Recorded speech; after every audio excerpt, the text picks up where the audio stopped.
What's going on, people? Right now, I'm dealing with the same thing I deal with every week, which is Game Pass acting up. So, you know, give me a couple seconds and I'll see if I can work this out. But of course, I'm missing snaps. I still see 15 minutes left, so it doesn't look like I missed anything. Yeah, I pressed the Giants game and they're showing me the Raiders. And I don't get it, man. I don't get it.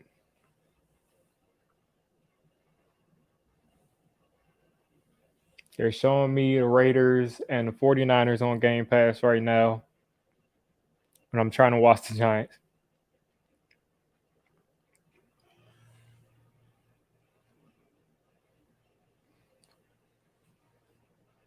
So apparently they're in the third quarter. I mean, is this even like live? Yeah, I don't get what's going on right here. Game Pass is really showing me the wrong game. Hopefully, you all can see the game. And right now, I'm going to try to pull this up on my computer. See if, just give me a second.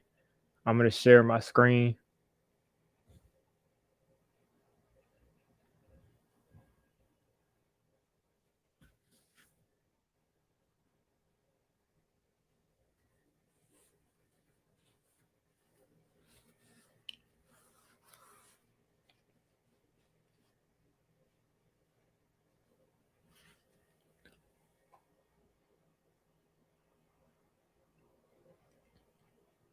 Trying to pull this up right here.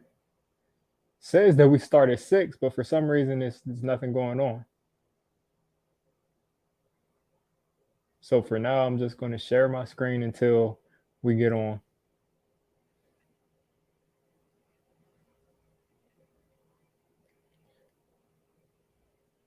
Yeah, it's saying that right now, apparently, it's acting like this is a significant real game, and they're just not starting the Patriots Giants game right now.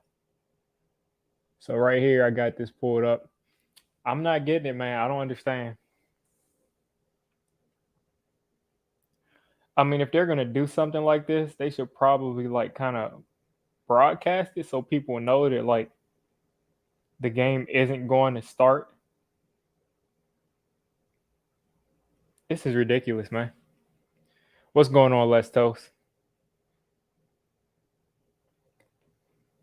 I have no idea why they're not showing this, man. So, in other news, I'm seeing on Twitter. Yeah, in other news, I'm seeing on Twitter that Nate Solder is starting at right tackle and Ted Larson is starting at left guard. So it looks like Nate Solder is going to be our starting right tackle for now. Again, he hasn't gotten that much reps, but we'll see how this works out. What's going on, King Tone? Let me know if something's happening, if anybody can see, because right now I don't see anything. I don't see any progress for the game. I just see that it's supposed to start at 6, and there's nothing going on my screen.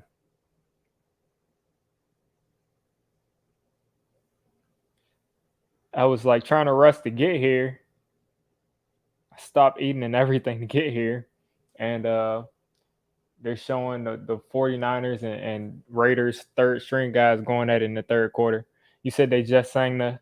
So I'm guessing RC, I'm guessing they're probably going to let them get all the way to kickoff, and then they'll switch over to the Giants and Patriots game. That's what I'm guessing. But shout out to Kobe Truehill. You the man, Diggy. Hey, y'all are the peoples. Y'all are the people. I was gonna say y'all are the men, but y'all are the peoples. But thanks for the super chat. You said on game day. Go to the Patriots announcers. I don't see anything. I see them switching over right now though. Give me a second. All right, I see them about to switch over right here. They just switched over. Just switched over right now. See Daniel Jones stretching. See, this is what we came here for. We didn't come here to watch the 49ers and Raiders backups. I mean, we didn't come here for all that.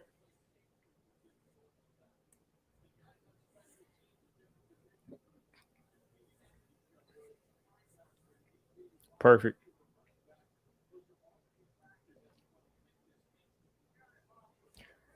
I'm trying a new setup with the way I have like my lighting and the green screen. I didn't do any games last year with the green screen. So this is a weird setup that I have. Like I have my green screen sitting on my couch. I have like a webcam on a selfie stick stand. This is a weird setup. So if the angles look kind of weird, that's pretty much what's going on. Oh yeah, I can see this right now. I see them about to kick off. They're zooming in on Carter Coughlin right about now.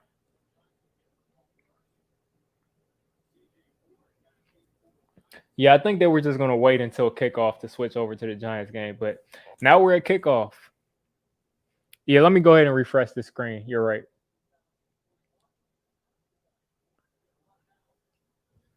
All right, looks like we're all set. And they got CJ Board returning again. I guess everybody's still injured. CJ Board is literally like what, our fourth or fifth returner? All right. First action for Daniel Jones. Slayton out there, Shep out there. Again, Ted Larson is starting at left guard. Nate Solder starting at right tackle. Everybody else is in their regular spot. Let's see this first play right here.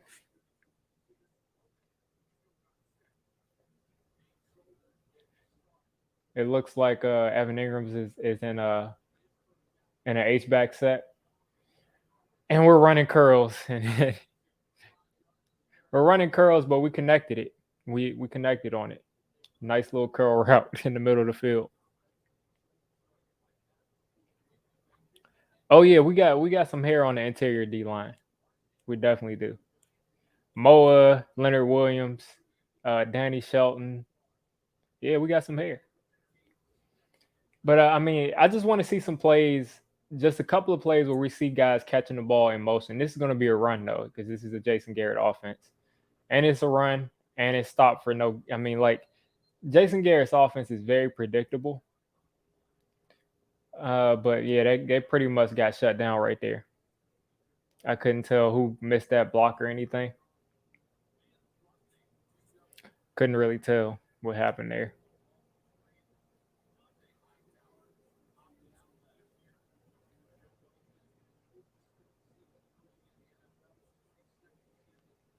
All right. 3rd and 5 right here. Slayton at the bottom of the screen. I think that's CJ Board in the slot. Shep coming down. So I think that is I can't tell who that is at the top of the screen.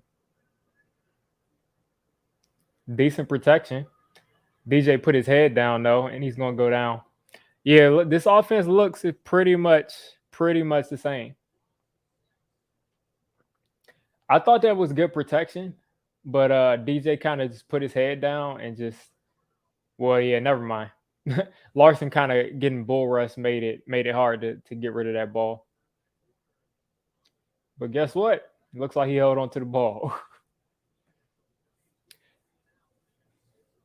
I wish I had the all 22 for this so I could like look at this later, but we're not going to get the all 22 for any preseason games, they said.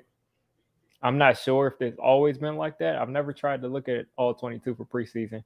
We got to come up and make this tackle. We can't be giving all these picks for preseason for special teams guys and not making tackles. But this is the unit. This is the unit. Greeny Green back at it, calling DJ trash. That's how you know it's football season when Greeny is back at it. So Mac Jones isn't starting. This is Cam Newton. Jacoby Myers in the huddle.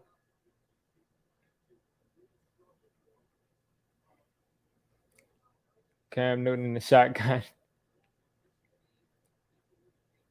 Being pretty dramatic before he snaps the ball. All right.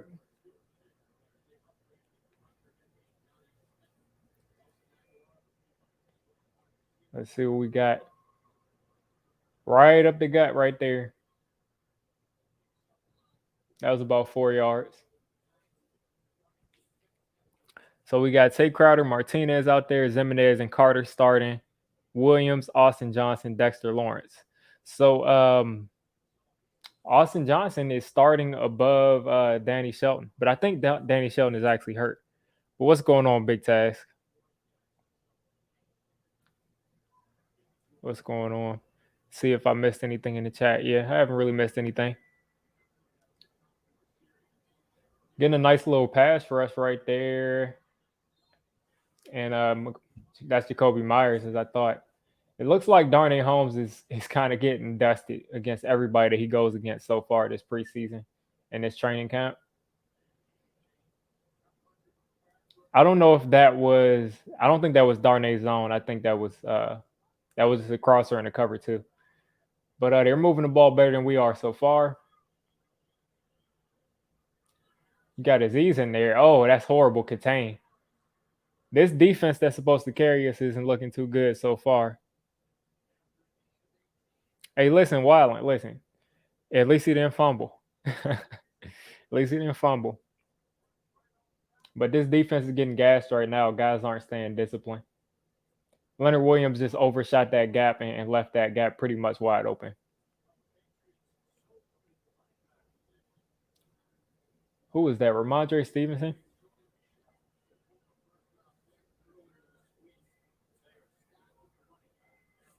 See what we got. Another run play. They've been able to pretty much run it at will. Of course, they're moving better. They ain't got DJ. Yeah, Blake missed the tackle, but the guy who completely missed, who attacked the wrong gap was Leonard Williams. He kind of just overshot that to the right. But guys are just warming up. I mean, the Patriots starters have been playing all preseason, so I'll give them some time. The first drive, I'll give them some time.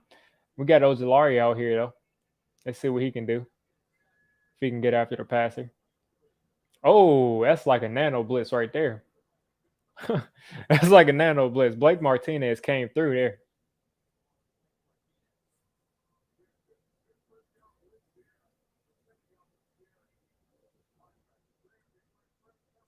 Listen, Wildland, let's let the season play out, man. Let's let the season play out before we start, Let's at least get into, 4 weeks into the season before we start giving up. 3rd and 7 right here. Leonard Williams pretty much at that nose tackle spot. Martinez down at the line. Darnay Holmes in the slot. See if we can get a stop right here. Yeah, I couldn't tell. That's Rodarius Williams. Nice coverage right there. So Rodarius Williams seems like he's out there across from James Bradbury, and that was a nice play.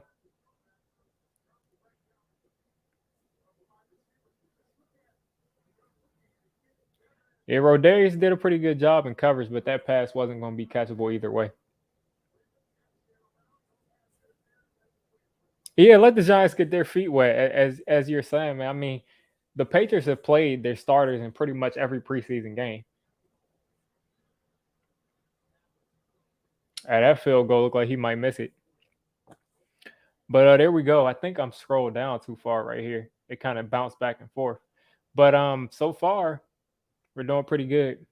Defenses, the defenses, they started off really shaky, but at least they stood up on 3rd down. Yeah, that's what I'm saying. It's a drive.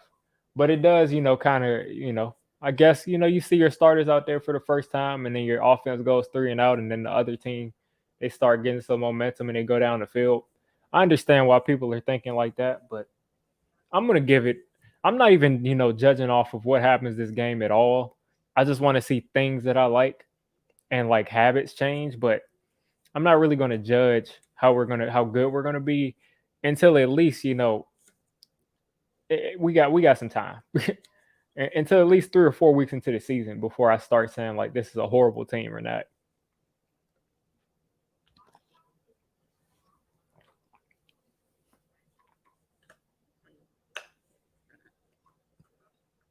I didn't notice. Well, yeah. Now that I look at it, yeah, Thomas did get kind of bull rushed back into. It was Josh Uche.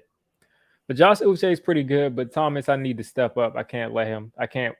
Thomas can't be like how he was last year. He cannot be like how he was last year. That just can't happen.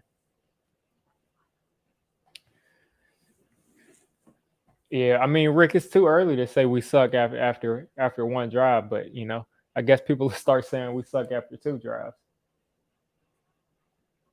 One thing that was concerning though is I saw pretty much the same play design. I saw the same curl routes in the middle of the field that are turnover prone plays where guys are all bunched up in the same spot, and it's starting to make me sick, man. Let's see what's going on here. Give me 1 second.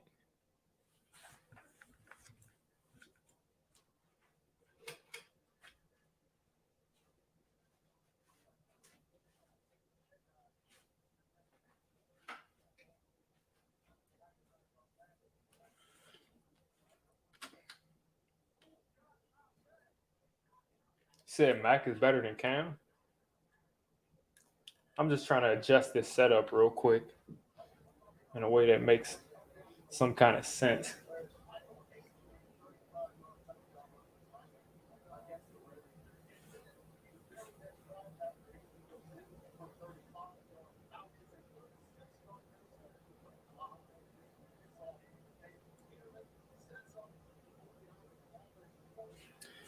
I think we're all set.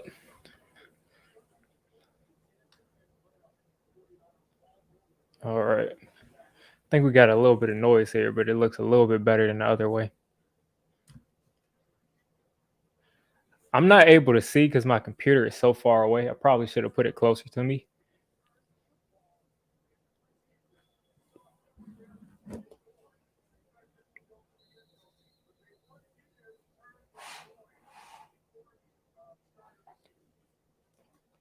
I'm surprised that CJ Board is still the only guy that's getting kick returns, though. But let's give our offense a chance right here. Let's see what we can do. All right. Got this computer a little bit closer, so now I can actually see what's going on in the chat.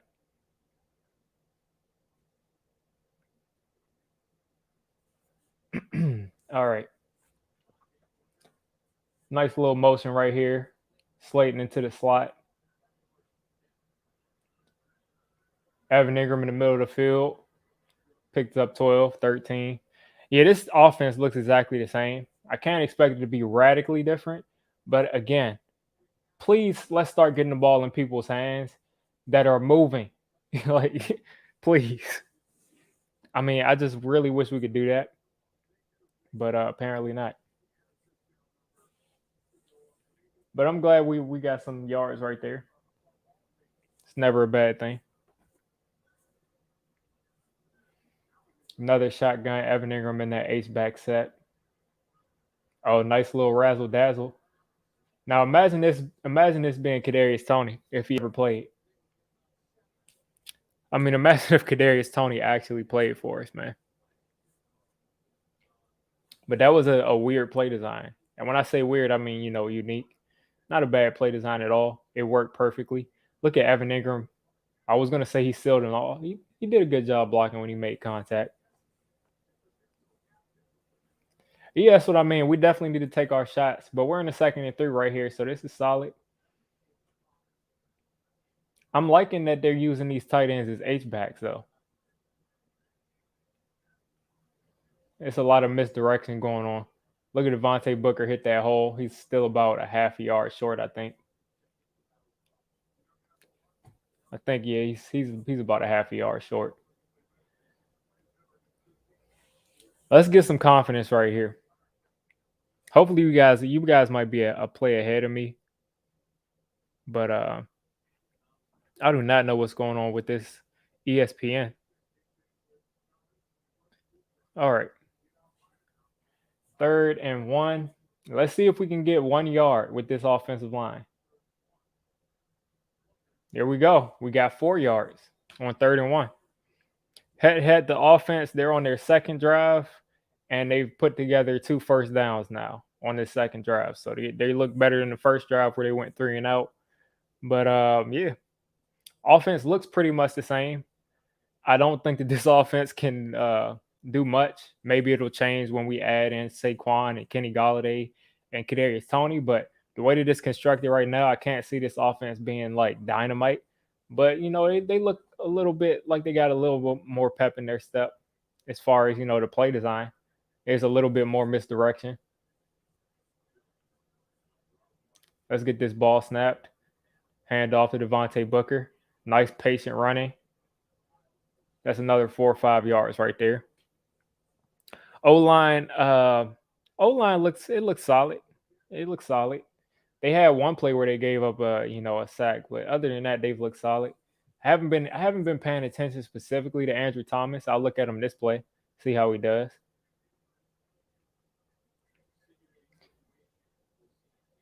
Second and 6. Play action. Uche beats Devontae. Oh man.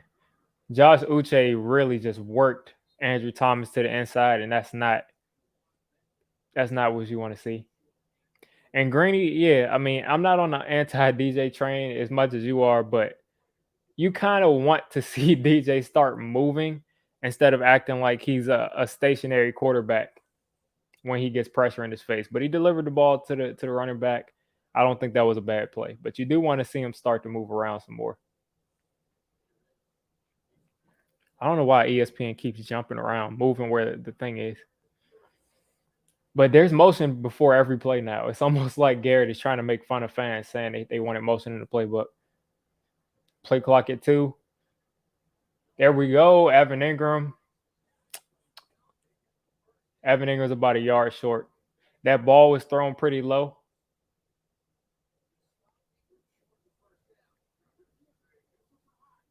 Oh no, the ball was thrown pretty well, but he just wasn't able to. Oh, I do not like seeing my quarterback get hit like that. I couldn't tell where that rusher came from, if that was a blitz or if we want motion down the field. Boom, there we go. I think that's Eli Penny right there. It looks like our offensive line is able to really do some damage in the short yardage area, though. I'll definitely say that. We haven't had any issue getting pushed in these short yardage situations so far. The offensive line established the line of scrimmage is about 2 or 3 yards down the field. So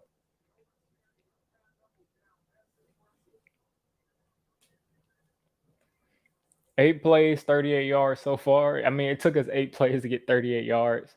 It's just such a hard offense to score with when there's this much short yardage. It's like 4 yards, 5 yards, 4 yards, 5 yards. You got to make some chunk plays, or else you're not going to be able to sustain that without turning the ball over or having a punt, because it's just 4 yards, 5 yards over and over again.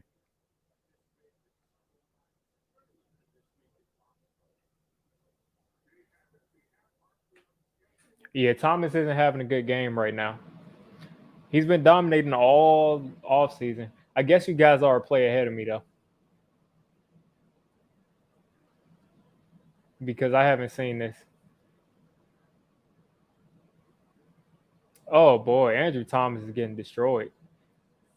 One thing I'll say is DJ looks like he's really aware of what's going on. He's not holding the ball like lackadaisically. Why am I saying the word wrong? He's not holding the ball all willy nilly, basically. But Andrew Thomas and Nate Solder got bullied, and we're not going to be able to function like that. They'll make a small difference, but if we can't protect, if our tackles can't pass block, I mean, it's going to be a mess. Matt Perry hasn't played yet. It's been Nate Solder at right tackle, but he just got beat too. You guys are ahead of me by one play. I see people saying Slayton. All right now. He just dropped the ball? Yeah, this is this is looking exactly like 2020. No protection, and then receivers are dropping the ball. Slayton specifically was dropping a lot of passes. But let's see what happened here. Yeah, that's a clean drop. That's a clean drop right there. Darius Slayton already in midseason form. Andrew Thomas in midseason form. Let's see if our defense can bounce back though.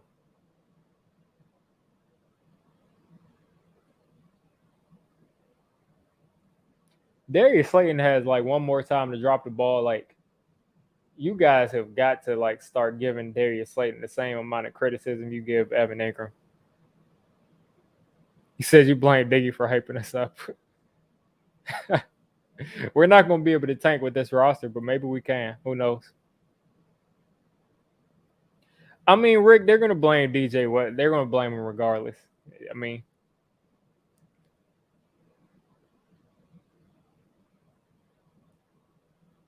the funny thing is, you see everybody on Twitter and stuff telling each other, "Hey, listen, don't overreact to this game." But of course, everybody's going to overreact to it because this is the first time we've seen the offense out there, and we're seeing a lot of the same things as last year. So let's let it play out a little bit more. Again, I'm not going to make any like crazy reaction and say the season is over before it starts. But we'll see what happens when we get into the first quarter of the season, and let's see how it looks.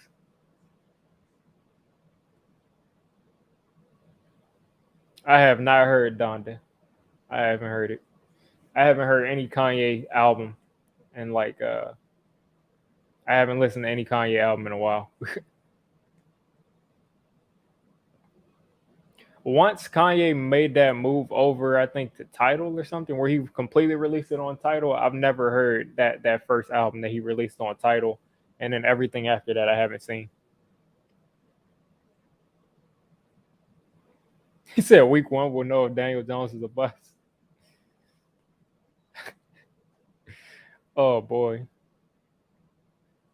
Can we wait until Kenny Galladay and Kadarius Toney and Saquon are out there before we give up on the season?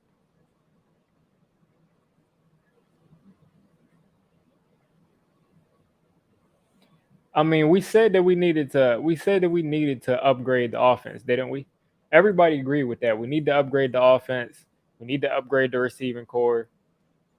Guess what? We upgrade the receiving core, and none of them are healthy right now. So what do you expect? Saquon isn't back yet. The receiving core isn't back yet. Uh, and Andrew Thomas is playing like trash, like how he did the first week.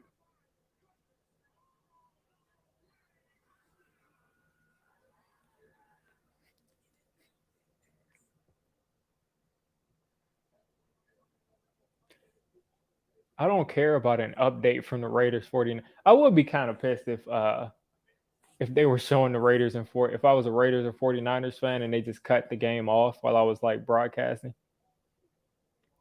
But what's up, Mr. Finesse? Say you're eating Takis. I hate Takis. I hate to tell you.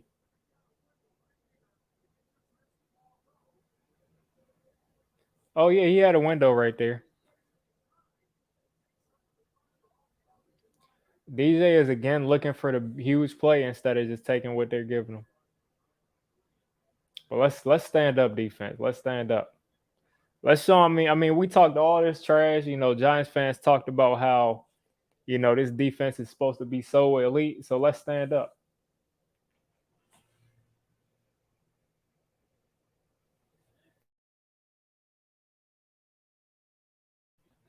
I hate Takis, man. I just don't like Takis at all.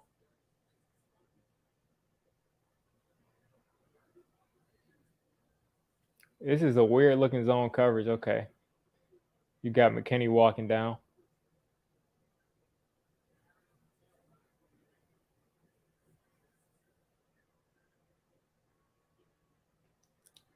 Look at Bradbury all over, dude.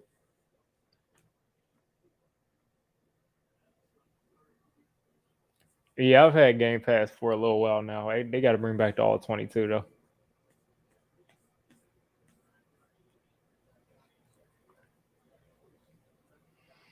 All right, defense. Let's stand up right here on this 3rd and 2. I want to see the pass rush come through. I don't know. Take Crowder on an island with that running back scares me. So let's see what happens. Apparently, Blake did something. It was a false start. Everybody's saying I hate being behind the plate, man, because I don't know what's going on. All I see is a false start.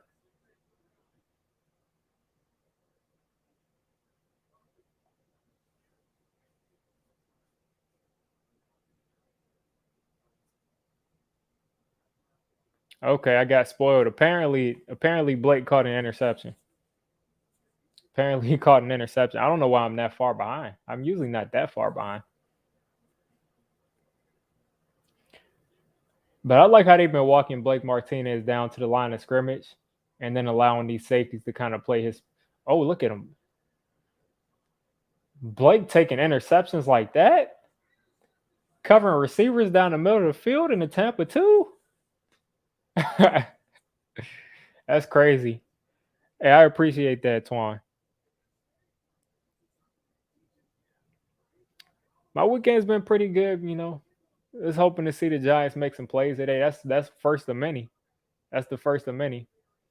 But yeah, it's nice to see him snatch that away like that. I mean, he's covering like he's why am I forgetting the dude's name? Derek Brooks in the Tampa too. Travis, I'm watching on Game Pass, so like I think they have us on like a 30-second to a minute delay. But I was seeing the false start when Blake caught that interception, so it's kind of hard to get my raw reaction to this stuff. Yeah, Game Pass is a little bit behind. It's kind of hard to get my initial reaction because I'm seeing the chat like already celebrating. That's why during the regular season I didn't even look at the chat. Oh yeah, Game Pass stinks. Yeah, it does. But I was said why do I do it because I use it for my film breakdowns. If I just was, and also I probably wouldn't be able to see these games unless I like look them up on one of those sites where you can get it for free. But mostly I just use it to have game footage to break down, especially when they have the all 22. Oh, that's fine. You go ahead and react to things in the chat. I just usually during the regular season, the preseason right now doesn't matter, but during the regular season, I usually just look away when it's like a big play coming up. I usually just look away and then look back at the chat after the play is over.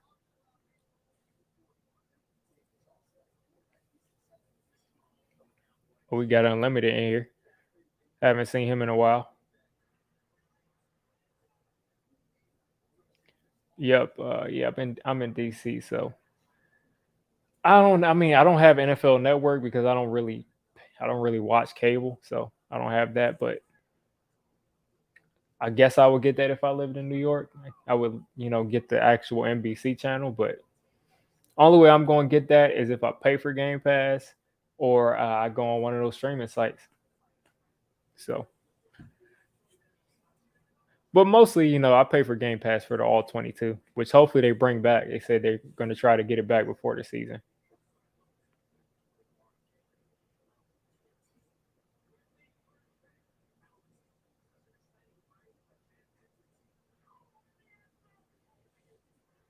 Oh yeah, that's number one. That's the number one thing. I'm not even gonna mention it because I don't even want to put the energy that's even close to that out there. But that's the number one thing, man. That's the number one thing, Mr. Finesse. Now let's get in the end zone right here. I want go down the thing, and people are saying Slayton. I know Slayton didn't drop something else.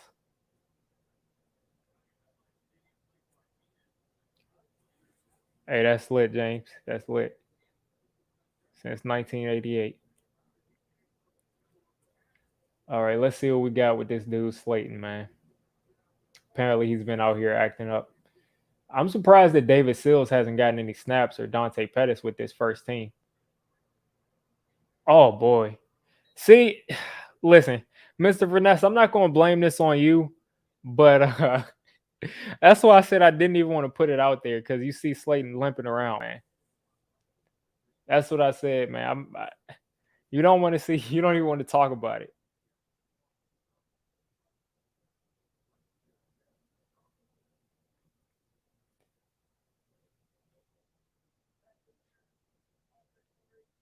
And then it's the penalty on him too. It looks like some kind of ankle sprain or something. So hopefully he can be back for week 1.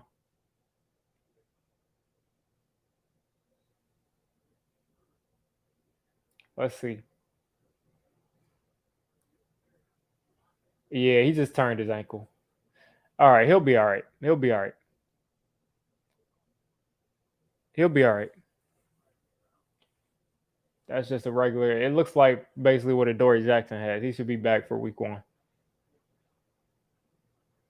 So now, I bet DJ is like, didn't I get Kenny Golladay, man? What's going on? DJ is like, didn't they bring in all of these? Didn't they bring in all of these? All of these weapons for me? Now I'm out here at the same trash offensive line and no weapons again. Like really? CJ Board, Dante Pettis. Meanwhile, Benjamin Victor's name slides across the bottom of the screen. He had like 75 yards.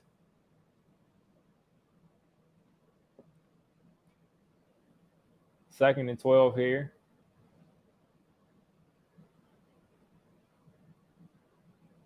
Let's see if they'll snap the ball before the quarter.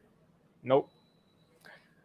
All right, so the first quarter's finished. We got Sterling Shepard and 3 more unknowns out there. Yeah, man. I mean, this is pretty. I just hope that DJ isn't in this situation again where he has to, where he has to be out there with no weapons and no offensive line and then get criticized like how he does. Hopefully, this is the last time of his career that this happens. Because Golladay should be back and Kadarius Toney should be back by week 1. So for some reason, Slayton isn't back by week 1. Then we'll at least have Toney, Shepard, and Kenny Golladay ready. But Slayton looks like it was just a regular ankle sprain, and he should be okay. O-line has been having some issues, Thomas. I mean, they've had some plays where they held up, but they've had some really bad plays. And you can't have like 3 or 4 bad plays a drive as an offensive line. That's how you kill drives. I mean, we catch that interception from Martinez, and our offensive line couldn't capitalize. I mean, not the offense. The offense couldn't capitalize because, first of all, the penalty, and then, yeah, everybody's injured. But as I've said for a couple of days now, it's better for us to be injured right now than to be injured in like week 5.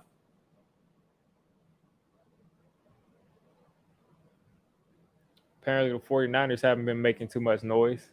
They're only at they have been. I don't know what I'm talking about. They got 34 points up there, but I don't see any touchdowns for their quarterback. The Giants, for some reason, have had the ball for over 10 minutes, but we haven't really done anything with it. So we're 2nd and 12. Devontae Booker motioning into the backfield. Onto the left side. Let's see how this line looks. I'm not going to look at the chat right here. Nice rep from Andrew Thomas finally. DJ hits Shepard across. It just feels like DJ is a little bit late with some of these throws. Let's see if he came open earlier in that. Okay, yeah. I wouldn't say he was late. That wasn't the route that I thought it was. So right here, third and 6. I saw a yes, sir. So hopefully we got the first down. Let me focus on this screen. I'm not going to spoil this 3rd down right here. Let's move the ball. Pettis doing his thing. I mean, Dante Pettis was solid for us last year. And Slayton going out might get Dante Pettis a job right here because Pettis might prove something. Nice protection. Shep wide open. Shep down the sideline. Shep breaking tackles. And that number 3 is looking good.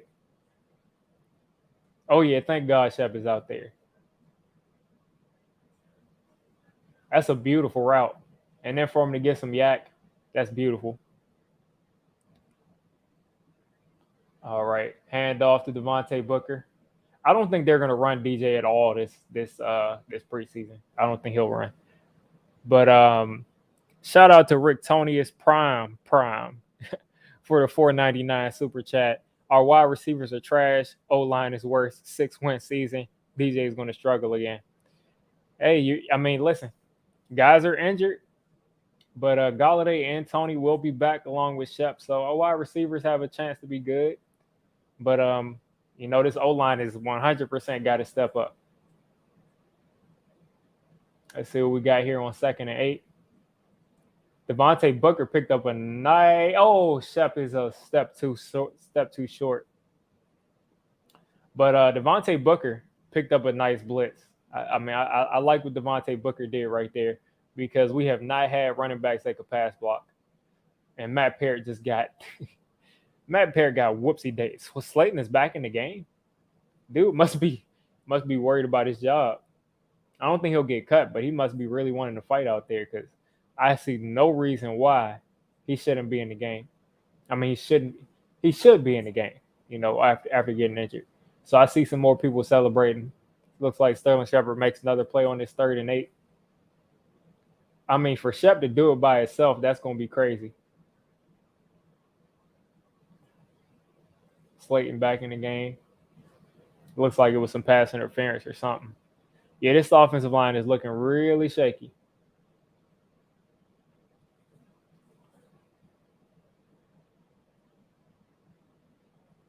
That's arguable. That was pretty much an errant throw. But I'll take. Oh, they call holding, not pass interference. Okay. All right. They can't challenge that. Well, maybe you're a play ahead of me. I'm just saying, I know they can't challenge defensive holding, but maybe you're a play ahead of me and something else happens. So let's see.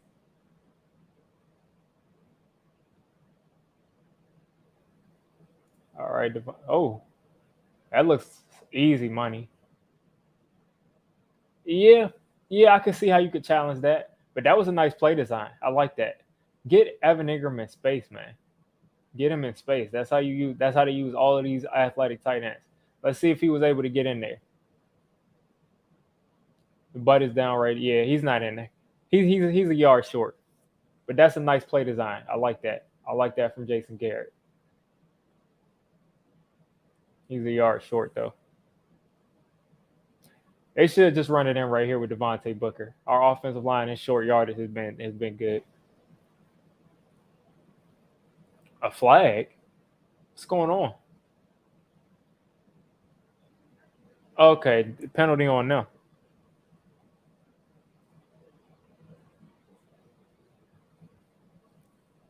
Too many men on the field. I know Bill Belichick is pissed about that.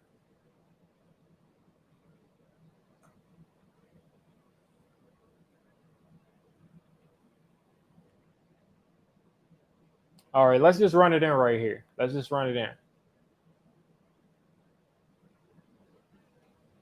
Just run it in.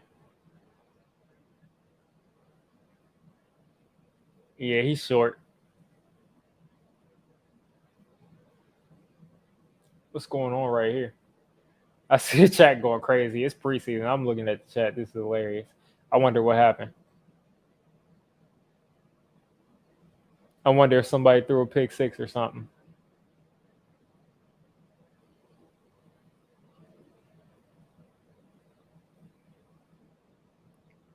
Okay, so apparently DJ did something.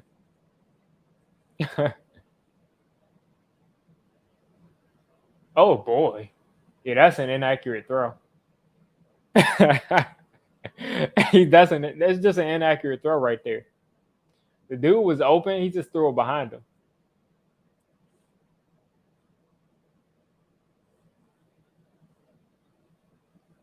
Yeah, he just threw that behind him.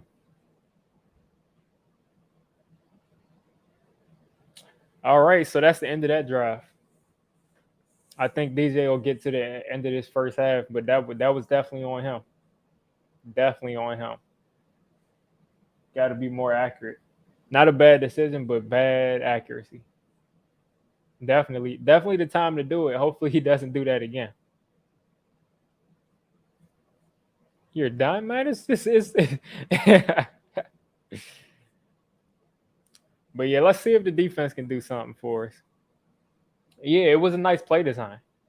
That's what I'm saying. I'm not going to just blame Garrett blindly every play, but that was a nice play design. It was a nice decision by DJ because he was running open, but he just threw the ball behind him. Plain and simple. The ball got thrown behind him. It's just sad. Yeah. Listen, if if DJ does all of that this year, we will have another quarterback next year. I know what the reports are saying, but if DJ does that stuff this year, then yeah, we'll have another dude. We'll have another guy out there.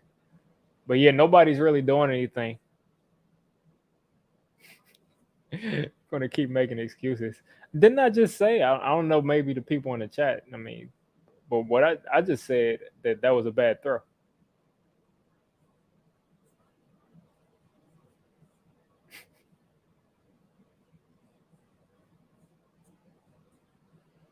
But let's see what the defense is going to do. Because they started off bad, then they kind of stepped up. And I mean, that's what I'm saying. That's never really been an issue. But I mean, people are going to have their thing. People are going to have their opinions. I agree with that too, EJ. I do think that he should have played more, but we'll find out. But shout out to Rick Tony, it's Prime for another 4.99 super chat. I like your channel. Keep up the good work. Good luck. You're going to be very successful. Hey, I hope so. Appreciate that, man. Typical Danny Pennies. You said you're not mad. It's preseason. We got Mac Jones out there. Let's see what Mac Jones just did. Okay, he just threw it into the. What's going on?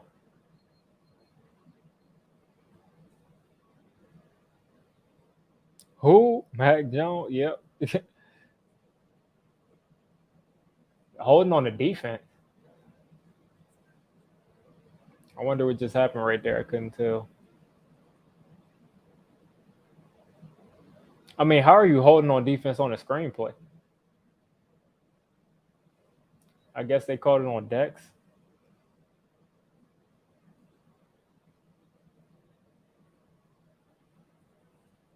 All right. Cam Newton basically did nothing with his snaps, but Mac Jones is in there now.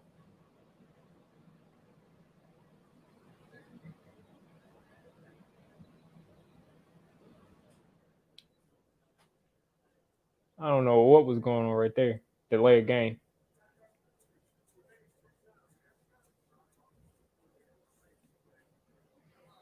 Yeah, I see Lewerke as the backup quarterback of the future. I definitely see that. Especially with what we have right now. If Daniel Jones ends up being our quarterback, then Lewerke is the perfect backup as far as their play style. If he can get better, over the next couple of years. But it looks like they'll develop him into that. I want to see this pass rush start coming through, but they're going to have to play some defense too. I mean, they're completing passes to dudes I never even heard of. We were looking good. Yeah, I mean, it was just a bad play. I mean, there's no reason to overreact. I mean, I'm not going to compare the dude to Patrick Mahomes, but Patrick Mahomes literally made that exact same play a game ago. So it's the preseason. Things happen in the preseason, man.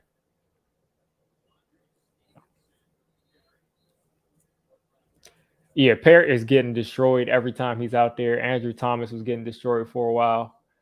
I just, I really wish that we would address the offensive line. I really wish that we addressed the offensive line.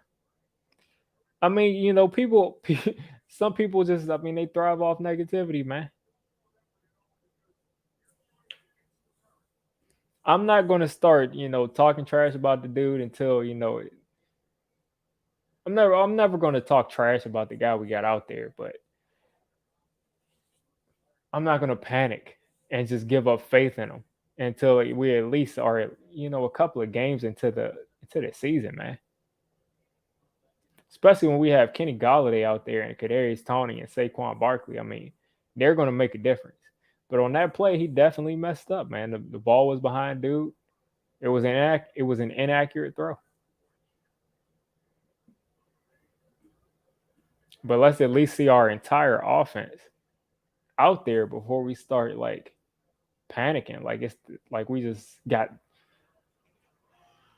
man. That was a late hit. I think so. But I also don't understand. Listen, Rick, I don't know if you're trolling, but I've literally seen good quarterbacks do that in the last 2 weeks.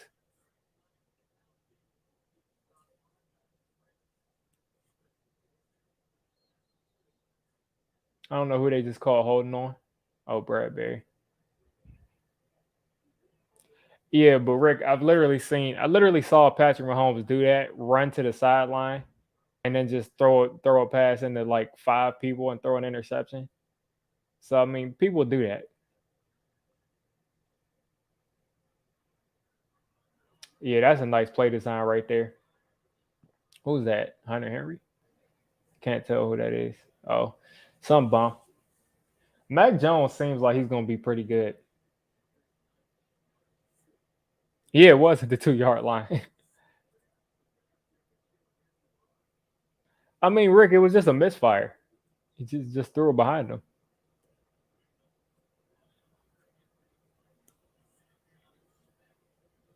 I would show the play on screen, but I mean, I'm not trying to get demonetized. So,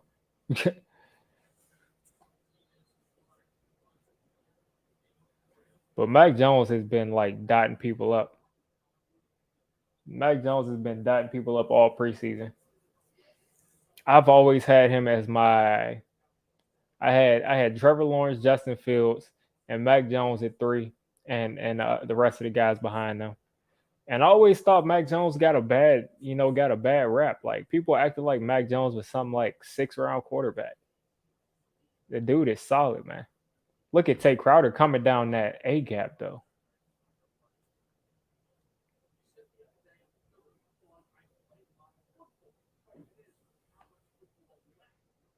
Yeah, they're not going to run DJ right now, but they're going to do it in a couple of weeks. They're going to do it week one. They're going to have to run DJ. I mean, if Andrew Thomas and Matt Parrott and Nate Solder can't block Josh Uche and all of these dudes, they're definitely not about to block. definitely not about to block. Definitely not going to block Bradley Chubb and Von Miller. Pass rush finally. You got a sack dude right there, man. There we go. That was Dexter Lawrence. I'm like, there's no way you can let him out of there. I mean, I would take anybody as our offensive coordinator at this point. That was a coverage sack, though. He held on to that ball for a while.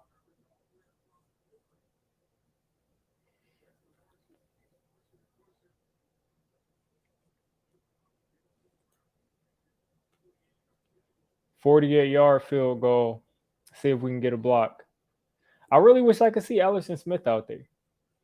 He's got like 3 or 4 field goal blocks in his college career. That's right down the middle, though.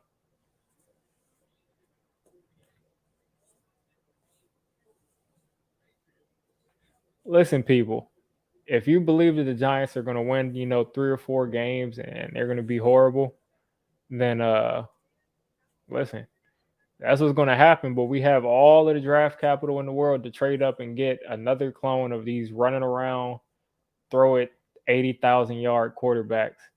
We got all the draft capital to move up or make a trade for a quarterback. So either way, the Giants are going to win.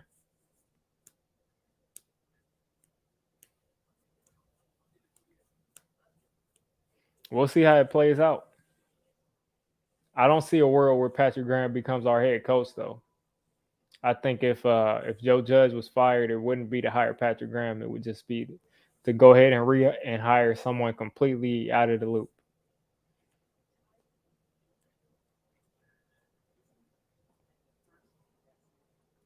Oh well, at that point you're screwed, Greeny. I mean, what's the point, man? At that point you're screwed.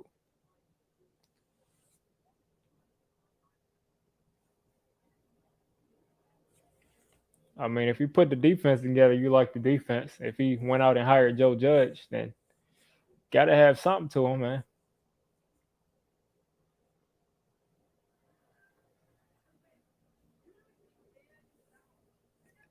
I mean, that's what I'm saying. You got Sam Howell, you got Malik Willis, you got Spencer Rattler, you got a ton of guys up there. And every year they act like every quarterback is going to be the next Patrick Mahomes or the next Aaron Rodgers. So we'll see. You said Daniel Jones. Yeah, when Daniel Jones broke up with his girlfriend, something happened. I forgot.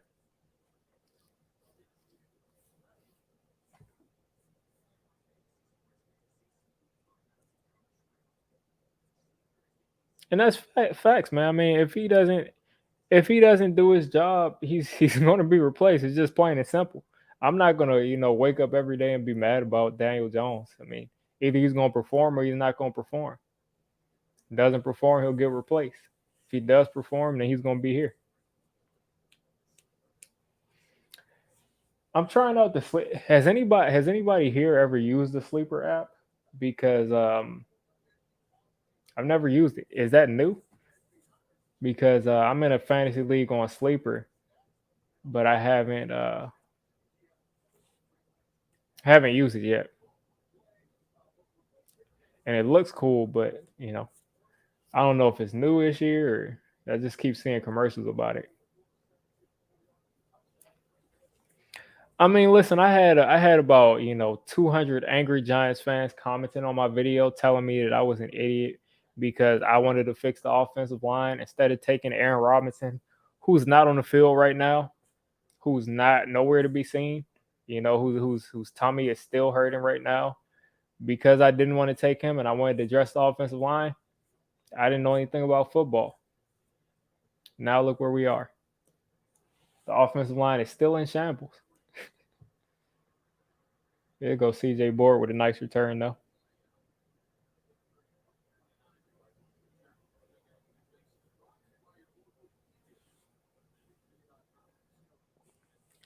There was there was no one that was saying that DJ was a fourth round talent.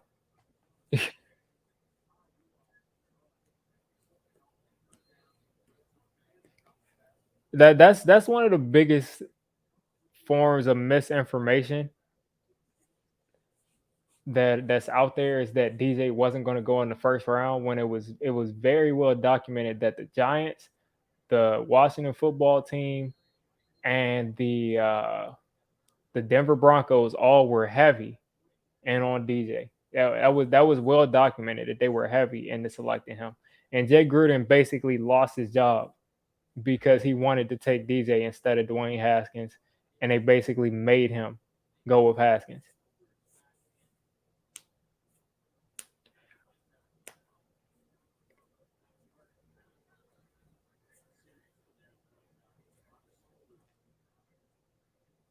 Second and 7. Play action. Brightwell with the ball in his hands. Nice first down. That should be a first down.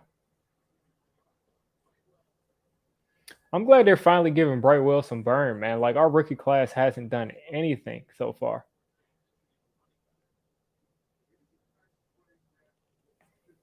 Like our running our rookie class. I mean, we've had Rodarius Williams, Aziz Ojolari.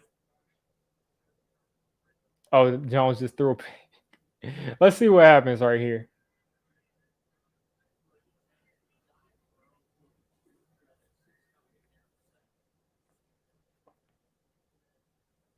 That means I'm way behind. He's lying. I was about to say. I mean, it's just comical. It's just comical at this point. We don't know what's going on.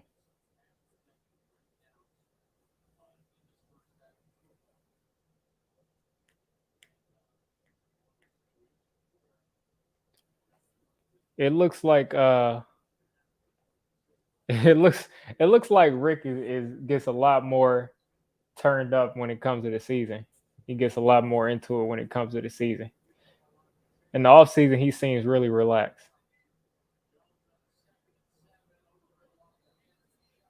I know somebody else isn't just dropping passes. Now I just got to the holding penalty. I'm going back out of this game and come back in to see if that speeds everything up. See if I can catch up.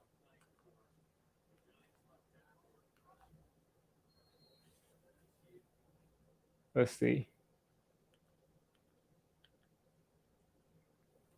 I just backed out and came back into the game. Andrew Thomas has been looking terrible though right now. They just quit. Okay. My NFL app just quit on my TV. But last time I saw it, we were in the 3rd and 11.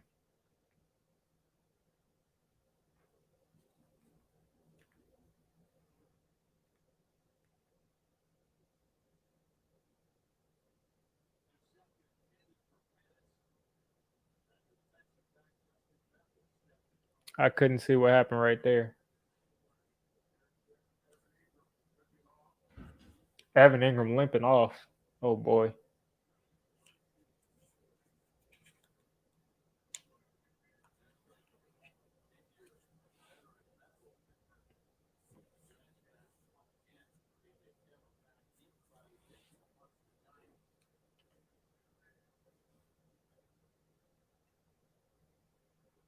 Yeah, we loaded up, but everybody's injured. What am I putting on my plate on Thanksgiving? Um, Macaroni is definitely the first thing that I'm looking for. Cranberry sauce is definitely up there. Um, I stopped eating meat. I'm vegan now, so I mean before I was vegan, it definitely was turkey. Some kind of like barbecue chicken or something, some kind of pie or something. I see people panicking down here.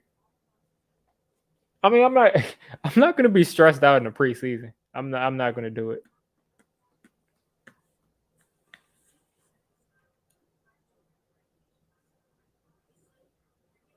Like I have seen some horrible preseason performances, and it didn't really matter. So hopefully that's not the last drive that he has, because I do want to see us put together a touchdown drive just for the sake of it. But I'm not going to overreact to the preseason. I just wanted to be somewhat excited, like take some shots, like get David Seal some burn. Second, Mike Glennon gets in there, man. I'm going to start kind of tuning out, and at that point, who knows? Instead of B12, yeah, I got all of that stuff, all of those vitamins.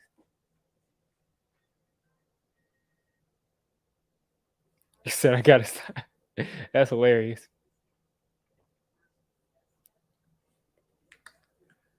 Listen, like I said, when I see him do it in the regular season over the season, I mean, he's going to be replaced.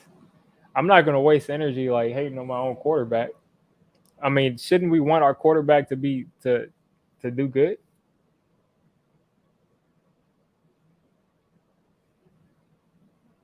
Because it's the preseason. There's no game plan in the preseason, man.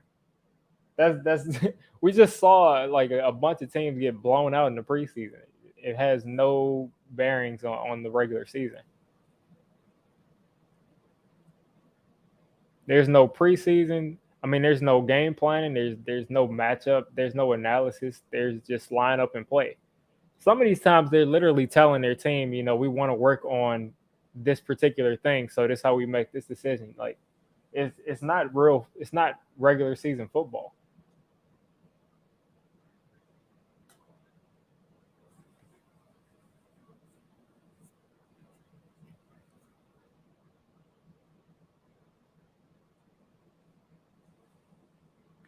I mean, listen. I'm just going to put it like this.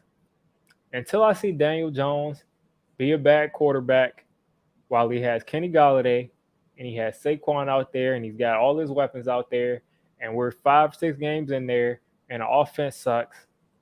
At that point, you make your decision. That's what's going on.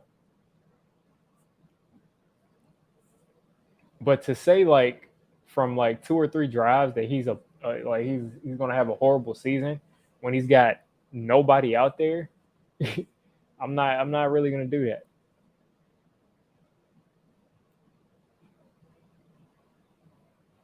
Shout out to you, Vince, for vegan. I don't know if you just made that account because I said I was vegan, but shout out to you for the $5 super chat. Yeah, I mean, people are going to complain. That's your choice for how you root for your team is your choice. So I'm never going to be one of those people to say if you think Daniel Jones is a bad quarterback, then you're not a Giants fan. I'm not. I'm never going to say that. You have people that'll like blow people up and tell them they're fake fans because they don't like their quarterback. I mean, that's what that's people's choice.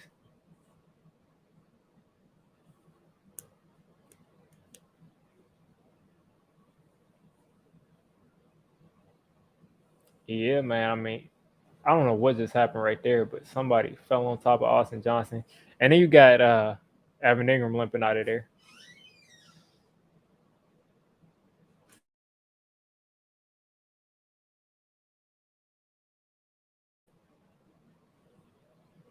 Yeah, I do blame Eric Flowers. Oh my God, did you just see that nasty finish on Leonard Williams? He got blown up. He got double teamed by the left guard and the left tackle. Like he just blew those dudes blew him up and threw him on the ground. What do I eat? I pretty much eat everything. I mean, I pretty much eat everything. I eat a lot of vegetables, a lot of a lot of stuff. Everything but what I can't eat.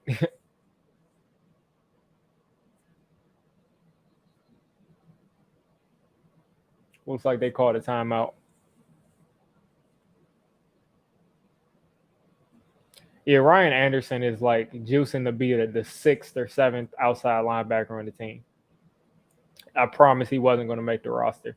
He might make it now because he'll have that 6 week of like not counting against the roster, but that dude was not going to make the roster. I mean, yeah, just call it like you see it, man. When we're good, we're good.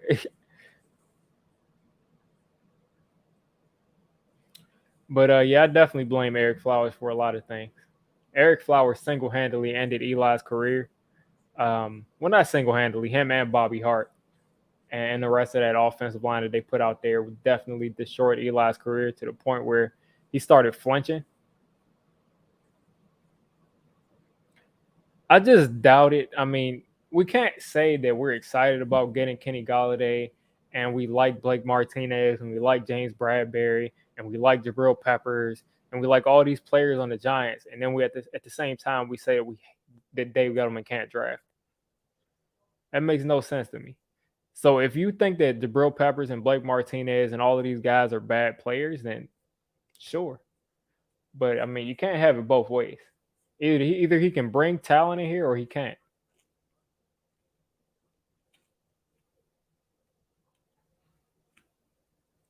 I'll check that out. I'll check that out, Rick.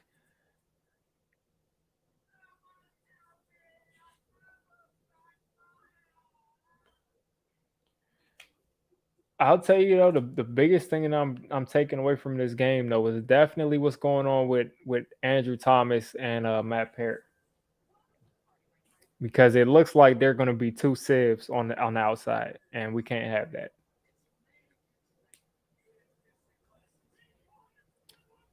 Galladay's contract in about a year is going to look very tiny compared to. I mean, he's already not the highest paid receiver at all, but in about a year, it's going to look even more tiny. Like I don't even think he's in the top five highest paid receivers.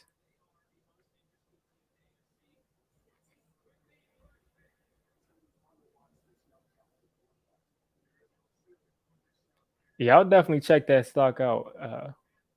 I'll definitely do that.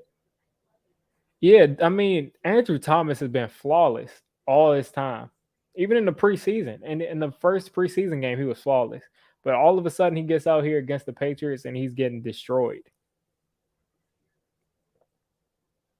Yeah, I'm definitely somebody who wanted to address the offensive line last year. Well, no, this year. And then my response to that, the response to that was always, we drafted an offensive lineman in the first, third, and fifth round. I mean, like you're acting like fifth round offensive linemen matter. You take those guys to be depth pieces, not starters.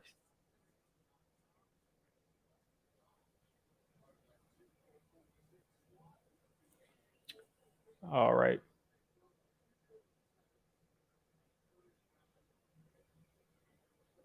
Third and 12. Apparently something happened.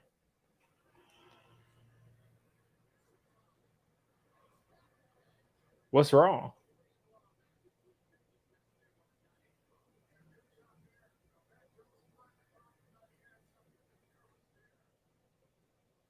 What's going on? Why are people so upset in the chat? We just got to stop. Greeny, when you pay somebody in free agency, you don't pay them as what they are in the league. That's not how things happen. You pay them as what they are in free agency, and he was the best wide receiver on the market. So to pay him money and not even pay him as the highest paid receiver in the league is a successful. It's what you wanted. They had Jabril Peppers back there that time, but you're not paying somebody to like. That's not how the market works. That's not how any market in the world works.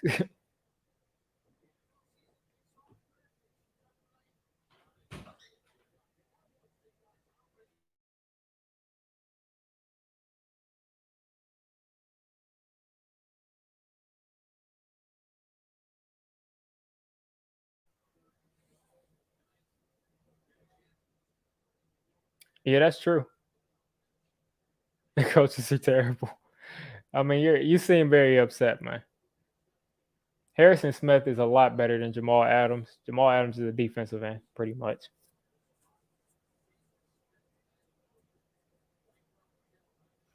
Handed off to Shepard. That is not blocked up well.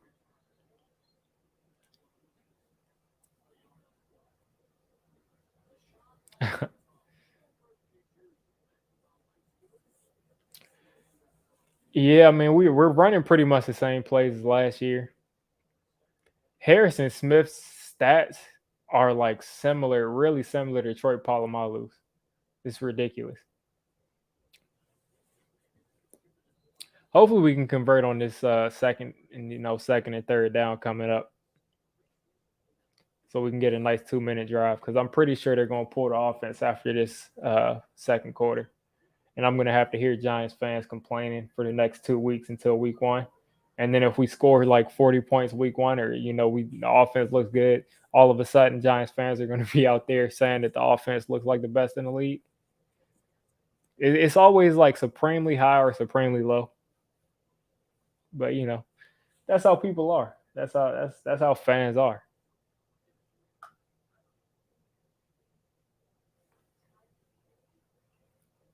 I mean, Daniel Jones just ran basically 22 miles an hour last year. He had like 400 something yards and ran all over the place.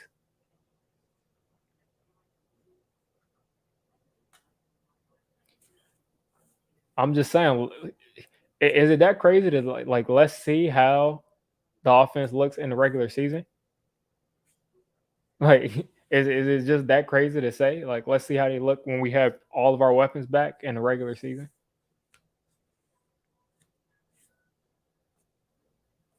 This big chick loving this dog.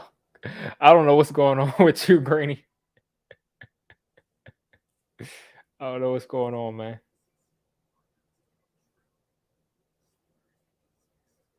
Yeah, I saw Evan Ingram went out. I mean, what else is new? He's either injured or he's dropping passes. Hopefully, he'll be back and not dropping passes. Yeah, we don't even attempt to go down the field.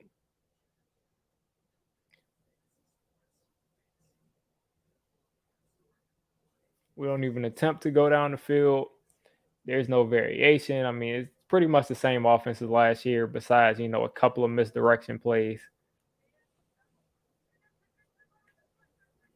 Like we talk about, whatever. I guess right now, you could say that Slayton is a little bit banged up because I don't know why he's in the game. You just saw him turn his ankle and he's still in the game.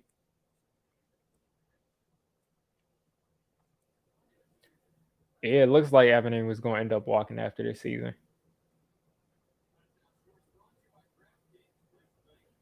The Eagles and the Jets tied at 31. Gotta love that.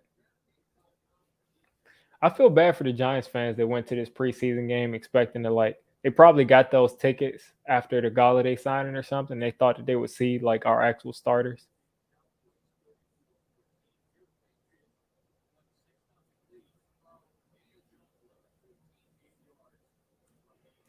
All right, coming out of the huddle, waiting for the pick. Oh man, how does it feel to wake up and feel that negatively about the team you root for, man? All right, there you go, Shepard, right there.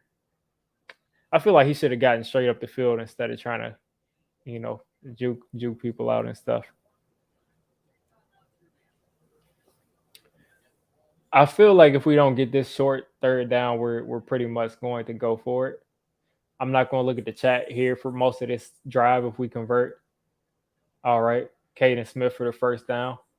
I'm not going to look at the chat because again, I'm just going to just commentate this 2-minute drill, see how we can get down the field. I'm gonna need this referee to get out of the way. 120 left. But if you look at this defense, we can't take shots down the field against it. They're playing literally like 15 yards off of all of our receivers. So we can't take shots. And again, I'm not going to look at this chat for a while until basically this drive is over. But look at how they're playing our receivers. There we go. CJ Board with a nice first down. I'll glance over.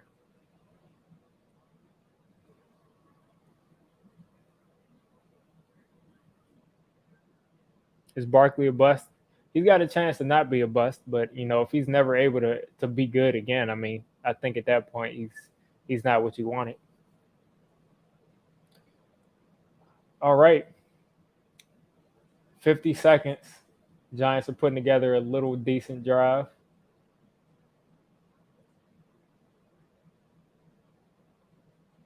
Thomas impaired in the game.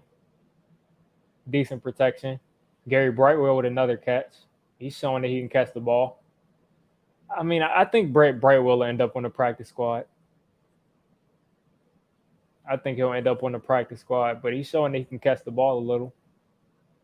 Still wish that we would have, addressed the offensive line instead of taking Brightwell, knowing that he wouldn't play or make the roster. Decent protection. DJ's going to throw this away. No one was open.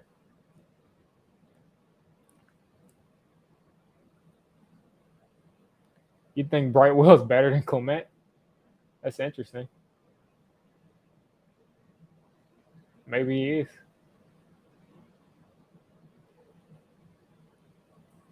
Third and 2 here. We got the Wounded Warriors on the sideline talking. Third and 2 here. Chat is blowing up. I can see in my peripheral, but I can't see what you guys are saying. DJ's taking off, getting out of bounds. Apparently, DJ threw a touchdown because I just glanced at the chat. I mean, listen, people aren't going to give credit for a touchdown. I mean,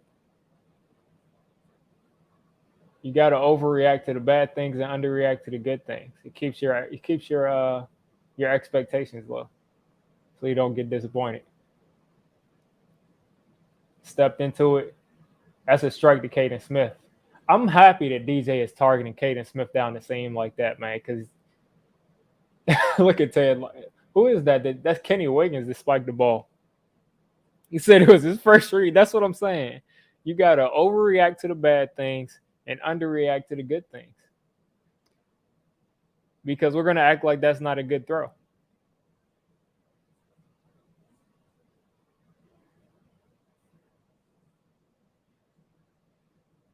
Well, we'll see. But I don't think Brightwell makes the team this year. He hasn't really played that much. But we'll see down the road. I think he's going to stay with the Giants. Oh, yeah. Well, Rudolph, that'll be even better because Rudolph won't even have to jump that high to catch that.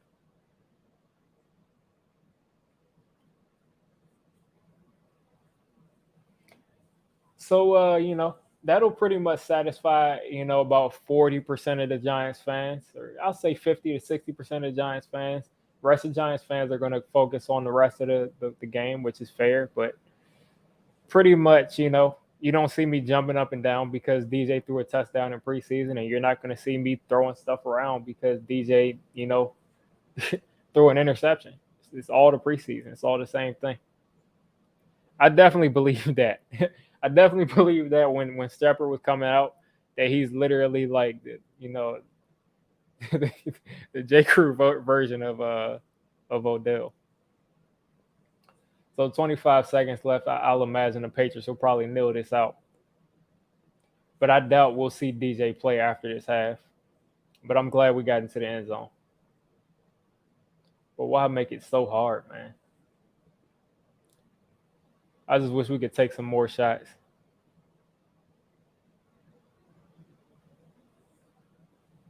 That's 100% facts. 100% facts, Jack. If we can make those plays down, look at that play by Julian. Julian Love is a hard working dude, man. But yeah, if we can hit those plays down the seam, and if we can run the football consistently, they cannot play that far off of us.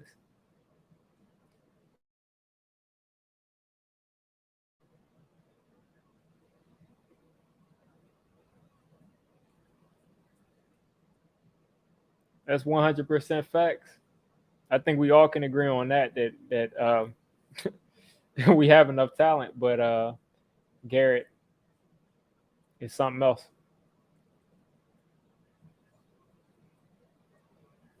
Garrett is an interesting play caller.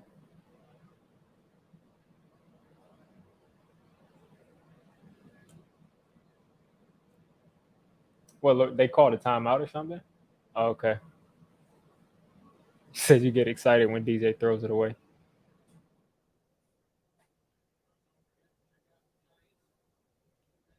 So they zoomed in on Lorenzo Carter, and then the next play he made a play apparently because I see somebody say "Let's go Zoe."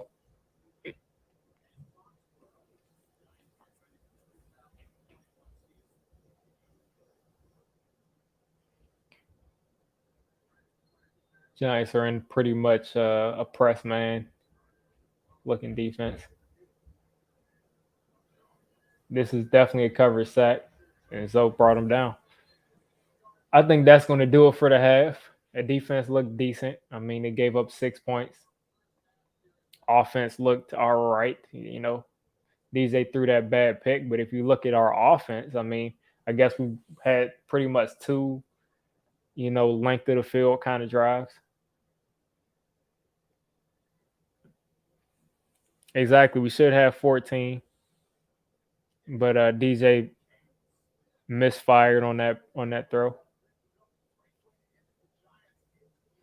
But that's nice that DJ's leaving the field, after he threw a touchdown. That's the last throw. This is the last throw that DJ would have thrown before week one. So that's perfect. Definitely, they look terrible. You're at the game, man. Hey, listen, spread some good energy there. We need it. But the O line did look terrible, 100%.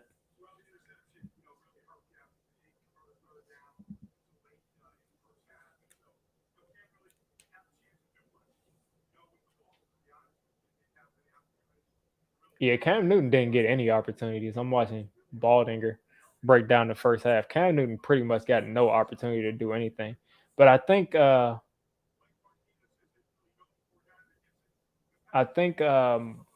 Belichick has pretty much already called Cam the starter, so he's not really going to give him that.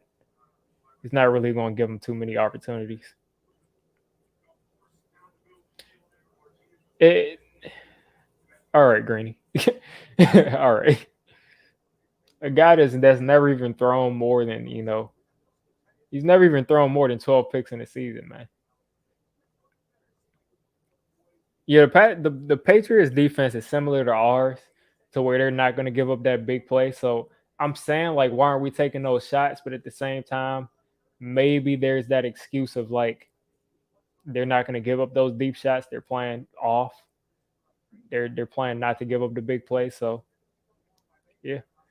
Also, I mean, Belichick really isn't scheming that much. That was his rookie year. If you look at him last year, DJ went the most attempts in the league without throwing an interception, and then only fumbled about 2 or 3 times in the second half of that season. So I mean, let's talk with facts instead of just talking with the narrative. That's the anti-Giants narrative in general. If you looked at what happened last year, DJ did not have an interception problem that entire second half of that season, and he did not have a fumbling problem.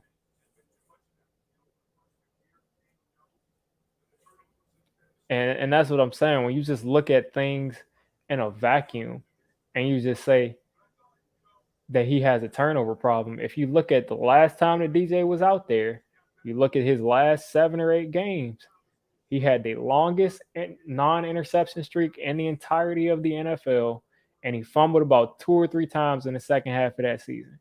So when you bring up the first season and the first half of last season, you're not being honest with yourself, and you're running with a narrative that's not true.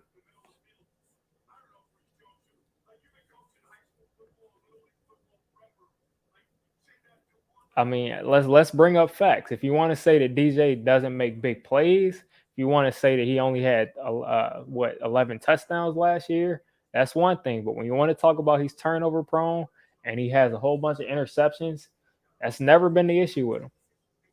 Never been the issue with him.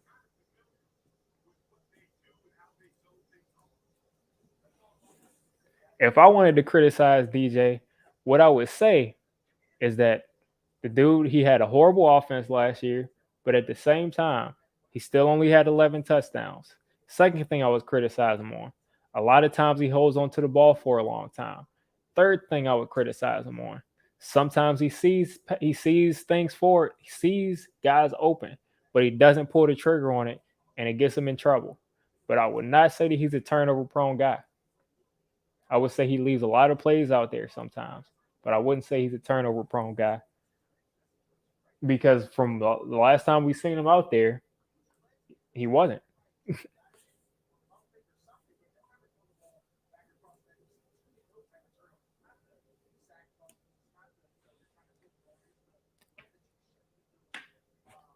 Like I said, Greeny, are you speaking with facts or are you not speaking with facts?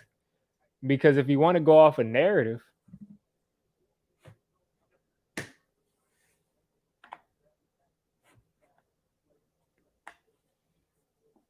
you want to go off the narrative that Eagles and Cowboys and Washington fans go off of, then be my guest. But at least use facts when you're doing it because that's not what we're talking about. We're not.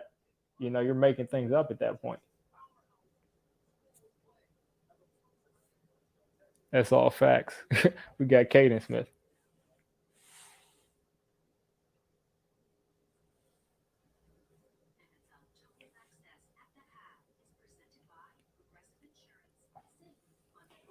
To sit there and say to sit there and say that he's had no improvement in the turnovers, and that is a legitimate criticism. That's a legitimate criticism, Elijah. That's a legitimate criticism. But to just sit there and say that he's throwing the ball and throwing a bunch of interceptions and fumbling all over the place when we saw the second half of last year, that's not a legitimate criticism.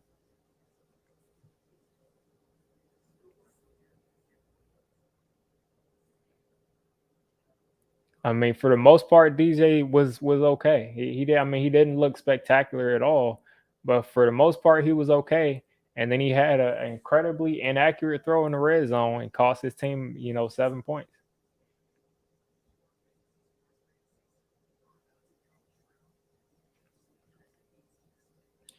Exactly.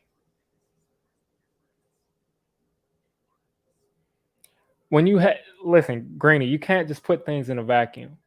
If you have more turnovers than touchdowns, the problem could be turnovers. But when you only have around 12 or 13 turnovers and you only had about, what do you have, like one rushing touchdown? So you had 12 rushing touchdowns. Your problem is that you're not making enough plays. Your problem isn't that you're turning the ball over. Your problem is that you didn't make enough big plays. And we can't go out there and say we need a receiver and we need offensive line help, and then just sit there and say that everything's on the quarterback.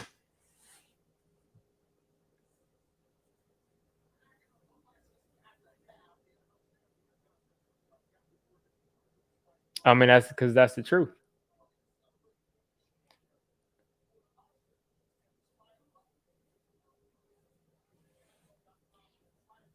Oh boy, it's halftime, so I got some extra time right here. I got some extra time right here.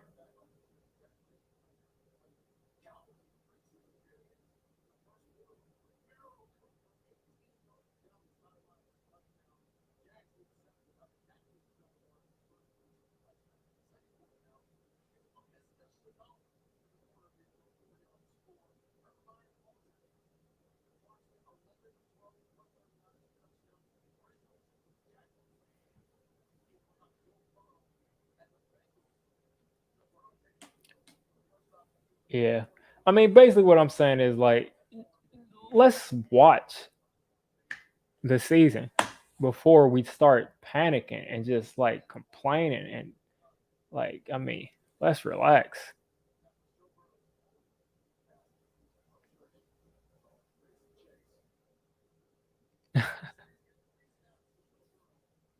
Yeah, the Eagles got blown out a lot to a little by the Patriots last week.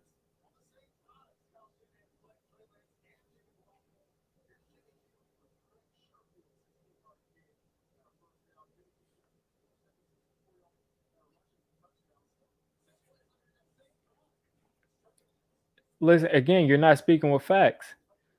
To sit there and say that a superstar running back that's capable of putting up 2,000 plus all-purpose yards isn't going to make his quarterback better, that makes no sense at all. The running backs consistently make quarterbacks better. To know that you can turn around and run the ball, and that you have the ability to run the ball consistently, and that you have ability to run a play action, that makes your quarterback better. I would have to disagree with that. And if you look at Daniel Jones's stats and his record with and without Saquon Barkley, it definitely supports that. That's what I'm saying. Let's get to week 3. Let's get to week 1 and let him throw a bunch of interceptions and turn the ball over and all of that before we just start saying that the sky is falling.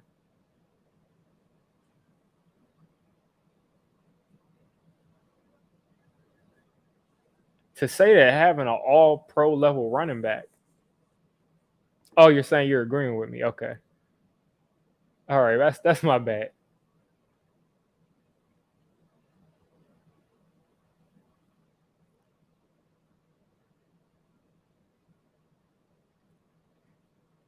If you ask guys that were watching college football, I mean, the DJ was looked at as a good quarterback in college football.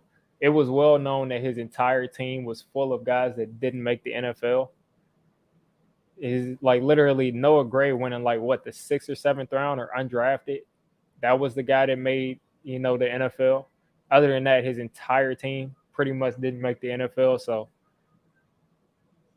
he did what he could with what he had, and the dude was running for like 100 something yards sometimes, so he could will his team to wins. Greeny, I'm gonna ask you, Greeny, did you go to school with Daniel Jones or something? Did he do something to you? Did he date your girlfriend or something? What's going on with you and Daniel Jones?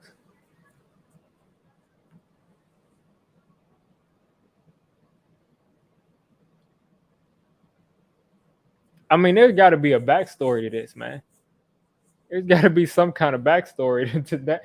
Yeah, I mean, listen, Greeny, did you see his offensive line and his wide receivers in college? Did you see him? So you think that Daniel Jones is going to take Marty from accounting and Devin from IT and beat Clemson? Are you kidding me? What was he supposed to do? Duke does not send guys to the NFL on a regular basis.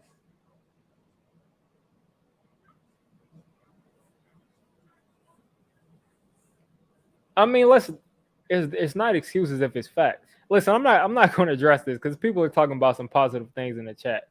Martinez going down the seam with that wide receiver, actually, that was a nice interception.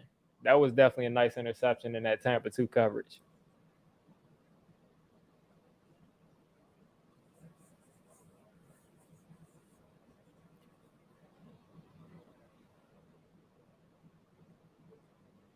Yeah, yeah.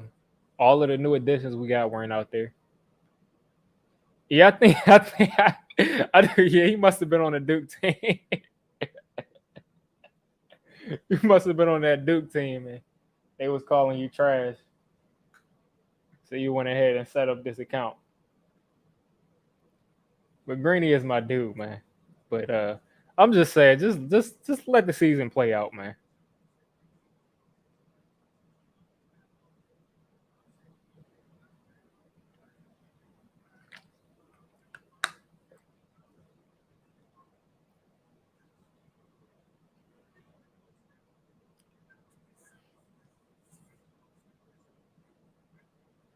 I can't hear what Baldy is saying, but it looks like they're coming out here for the second half. I hate that Devontae Downs is still on this team.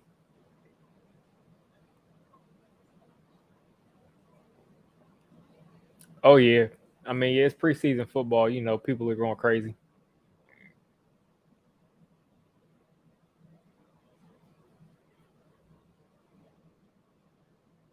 At least with the Giants. Yeah, I mean you could be right. Listen, I'm not saying anybody's right or wrong. I'm just saying if we're going to make arguments, let's use facts for our arguments. Let's not just say random things.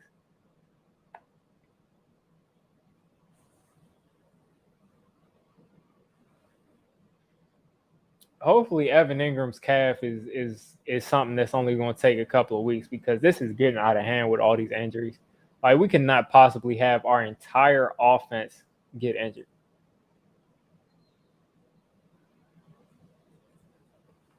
I wonder if they're going to throw our defense out there again. Our starting defense, I mean, out there.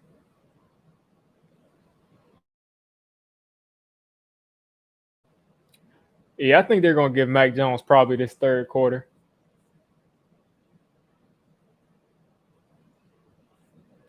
The rumor is that Tony will be back week one.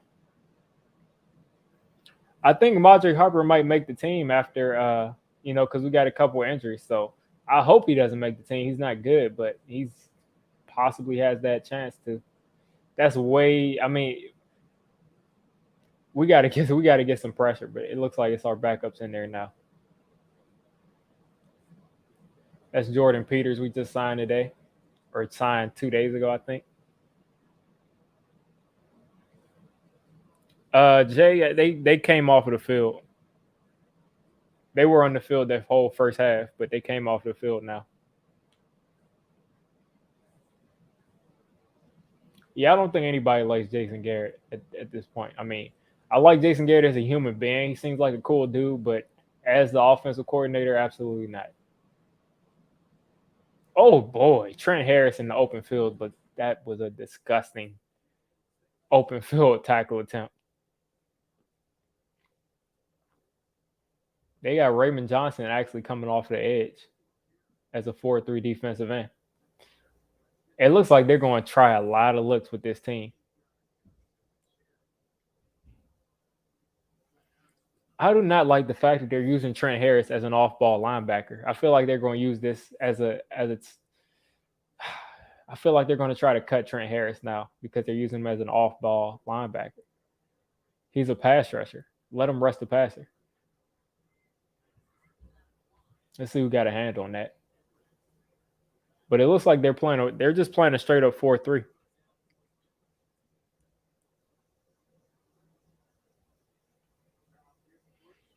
Yeah, a lot of people are thinking Raymond Johnson might have a shot at making the team.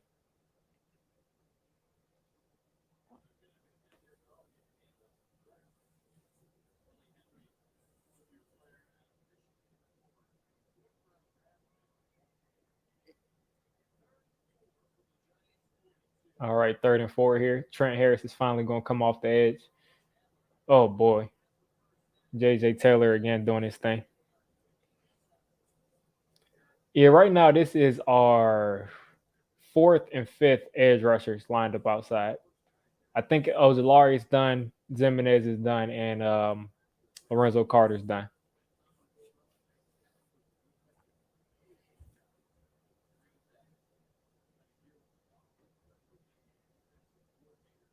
Let's see who's.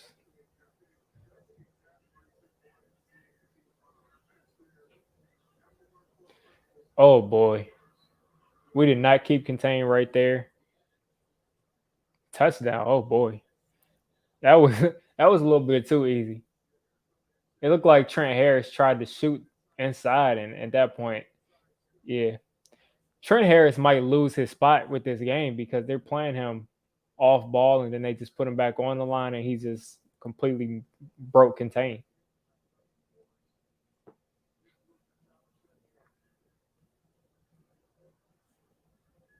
Yeah, Mac Jones has looked good pretty much all preseason, which I expected. The dude is accurate. The dude is on time. Processes fast. I mean, that's what he does. That is a strike, man. Isaiah Zuber, I never heard of that dude, but that was a strike, 100%.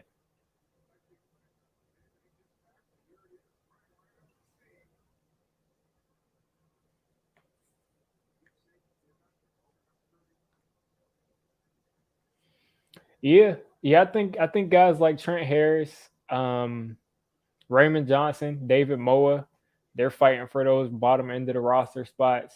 C.J. Board, Dante Pettis, David Sills, they're all fighting for pretty much one spot. I think DJ's done. Yeah, Matt Cole, he's been that special teamer, really good gunner for us. I think he's. I doubt he'll make the roster, but I think they'll at least think about him making the roster because he's been so good on special teams. I mean, every time you look, he's the first one down the field.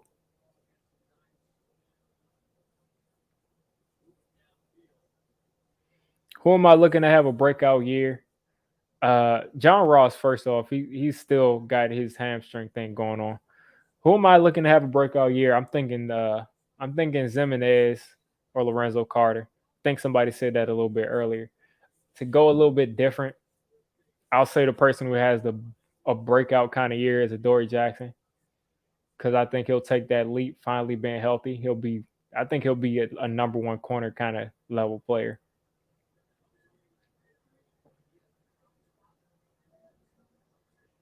Oh, you got to stop that, man. You cannot let him get into the end zone. There we go. All right, 12-7. All right, whoever's going to be out there, Mike Glennon, let's see what he does.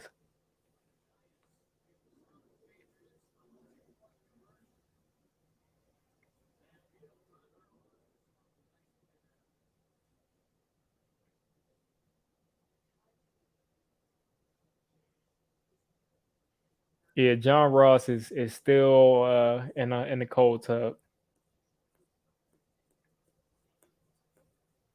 Still in the cold tub. Yeah, hopefully John Ross can be back by week 1 too, which I think he will because he's already been running. So yeah, Galladay, Tony, Ross. Hopefully Slayton is good to go. Hopefully Evan Ingram is good to go. We're gonna get back Kyle Rudolph and Saquon. So we're getting a lot of guys back week 1. We'll see how they look, coming all off of injury. And hopefully all of these injuries are, completely finished. Us hopefully hopefully all of them are behind us and we can just have a healthy season. Because we've had a ton of injuries in camp.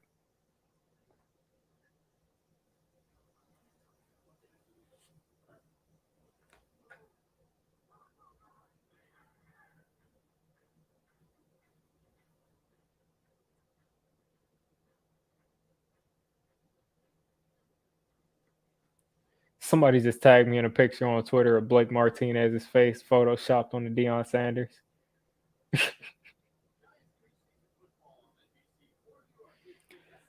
Yeah, Sam Bill actually had a couple of good practices on Wednesday and Thursday, so he's in the mix again. Everybody thought he'd get cut, but he's actually been playing pretty well this past week. So He's back in the mix. I doubt he makes the roster, but he's making it a little bit interesting.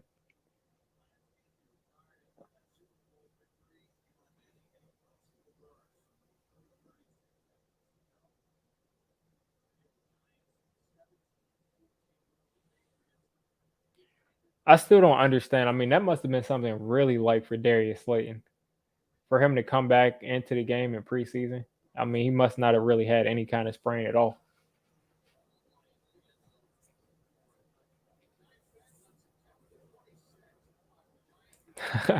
That's one thing that's funny, Greeny. Yeah, he did bring in a whole bunch of injury prone guys, and every single one of them got injured. That's the funny thing.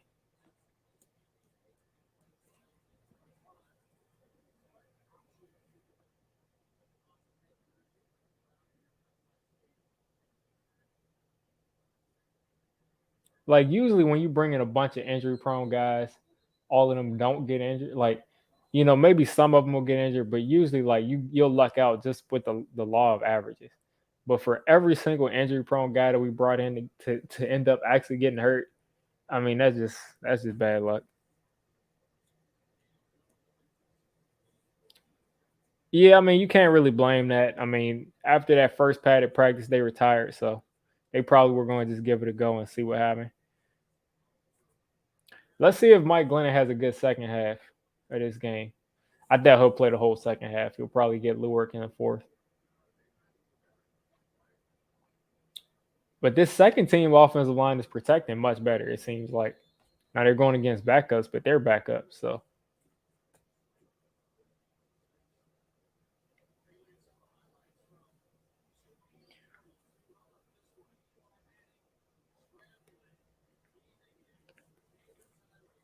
man, I'm sick of these Super Bowl flashback highlights. Let's make some new let's do some new things, man. Dude, let's do some new things. Want to hand off to Clement. Clement is playing some good football. That's about 4.5 yards.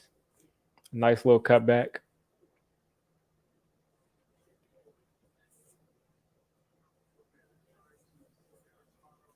Yeah, I'm excited for when our DBs get out there and to see what kind of blitzes we send with two competent, number one level corners out there.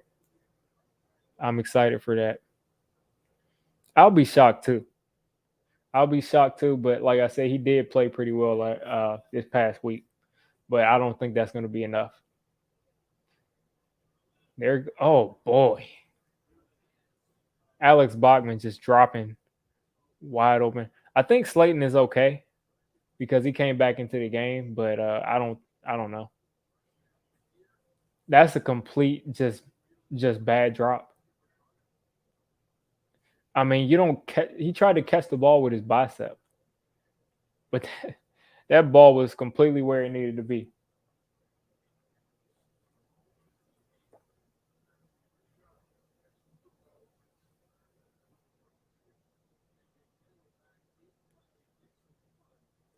I mean, I think that's like the second or third pass Bachman has dropped this season.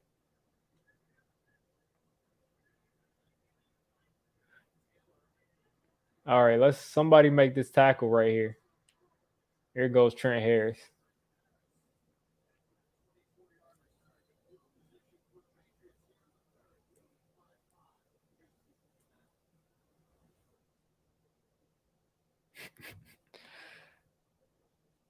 Yeah, Kadarius Tony should be good.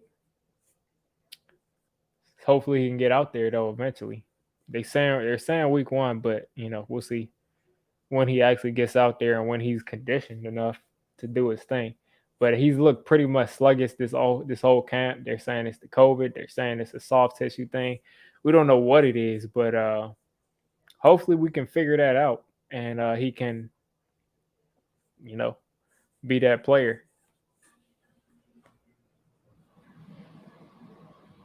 Um, I think he's injured. I think he's injured, so he'll probably go to the practice squad.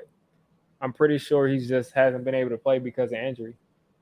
And he did pretty well in spots last year, so I think he'll just head down to the practice squad and then, maybe he'll get his chance because of injury during this season.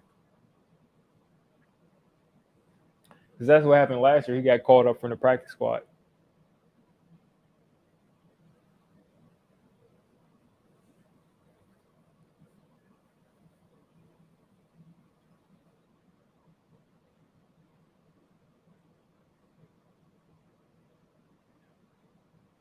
I don't think Sills has gotten any offensive snaps either. I don't think he's played at all.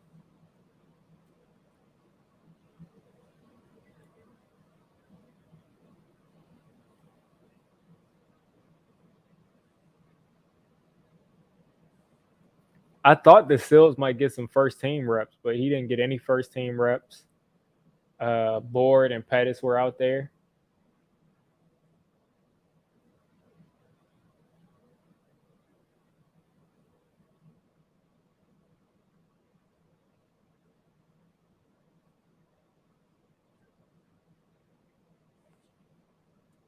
All right, let's get back to this game.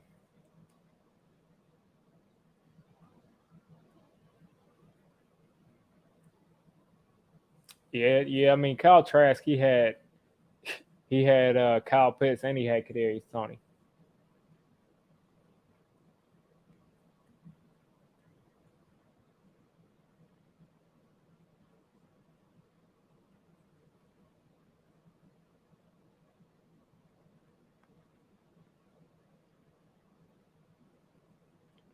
This is getting to this boring part of the game. They got Rodarius in the slot again. This is about to be bad.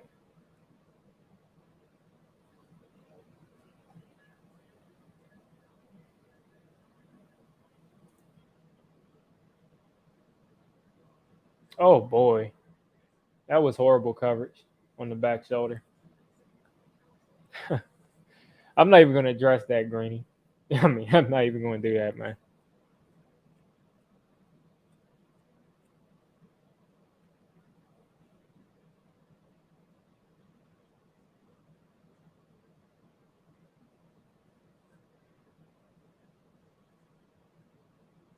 But that is unfortunate. They're just letting Jones just pretty much do whatever he wants. His second team, it pretty much speaks to our depth in this secondary. A lot of these guys are hurt, so this second team unit is pretty much letting them do whatever they need.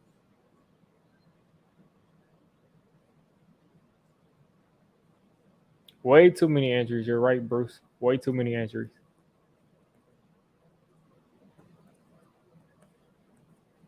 Yeah, once he gets his weapons back, it's go time. He's got to make some stuff happen.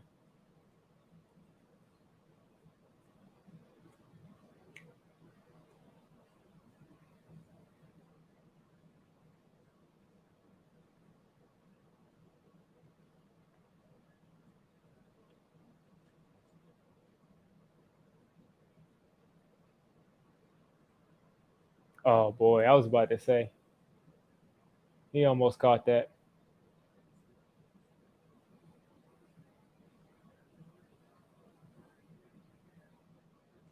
I'm not talking about how good Deshaun Watson is. I'm talking about the whole situation, other than football.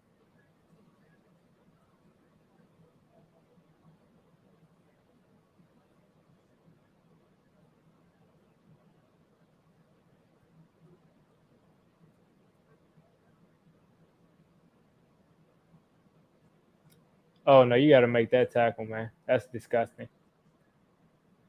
That's disgusting, man. You got to wrap that dude up. That's why they're backups.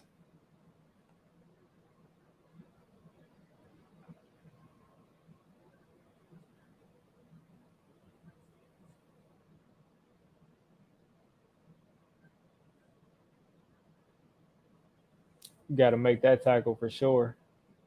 But Jordan Peters wasn't going to make that tackle. But they got to get on that dude sooner than that.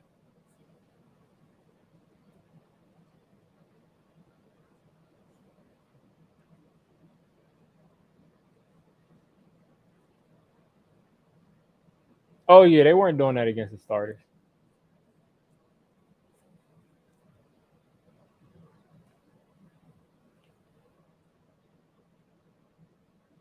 Like you're not gonna find anybody that thinks that DJ's better than Deshaun Watson. Like I said, I'm just talking about all the others. Yeah, I'm not one of those people that just overlook sexual abuse and stuff. But hey,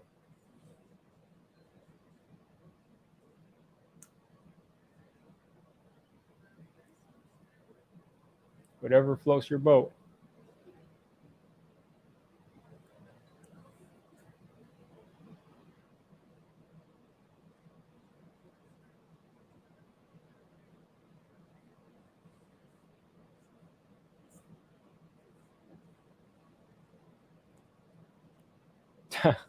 That dude 31 looks sick that he gave up that touchdown.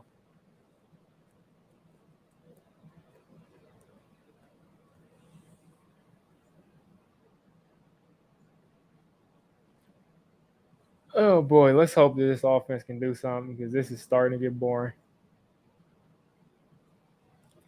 Let's see if we can get Sills in the game, man. I don't understand is he banged up or something? Because this is his game to really prove something. I thought he was going to get snaps with the first team.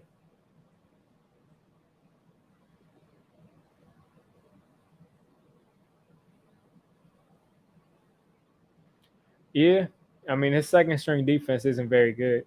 They don't have any depth in the secondary, and they're not really scheming up and sending anything exotic. So you saw what happened when James Bradbury got hurt last year. We were supposed to be able to fix that by bringing in, Adoree Jackson and Aaron Robinson and bringing in all these dudes. But if they're all injured, then what's the point? That's one move that makes sense. JPP would still be doing his thing 100% for us.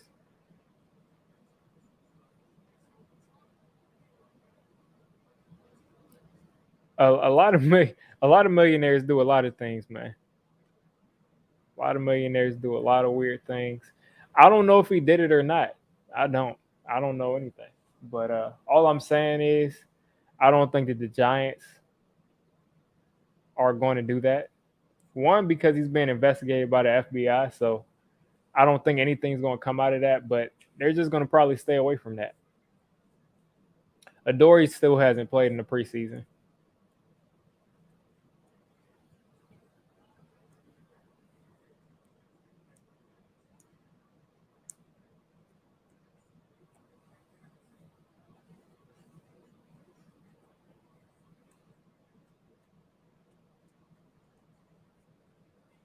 Yeah, Adoree got. I think he turned his ankle on Thursday. Turned his ankle on Thursday or Wednesday, one of those days, and then ever since then, pretty much just been out of commission. But he'll be ready week one. We got to see Sandro this game.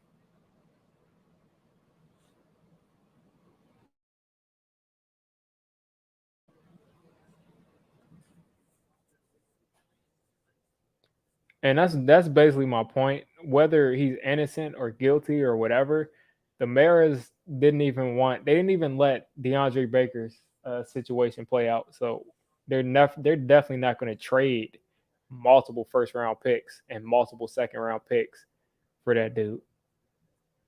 That's a completely different argument. I like Justin Fields a lot.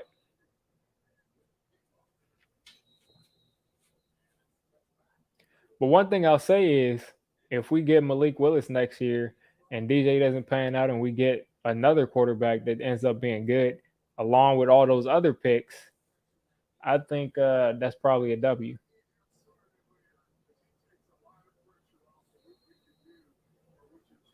Saquon is looking good out there running. He looks completely healthy.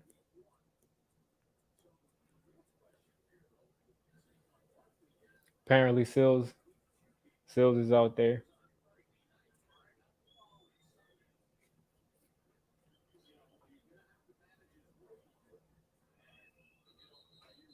Kenny Wiggins is still out there.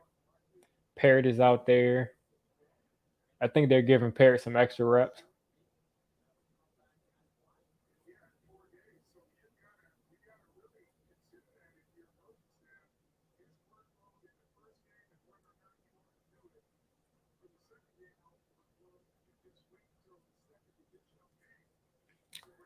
think what I'm going to do right now is just watch Matt Parrott and see how he does because pretty much the only starter out there.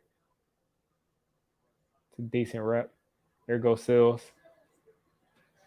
And they grabbed his face mask. You could tell that his teammates like him.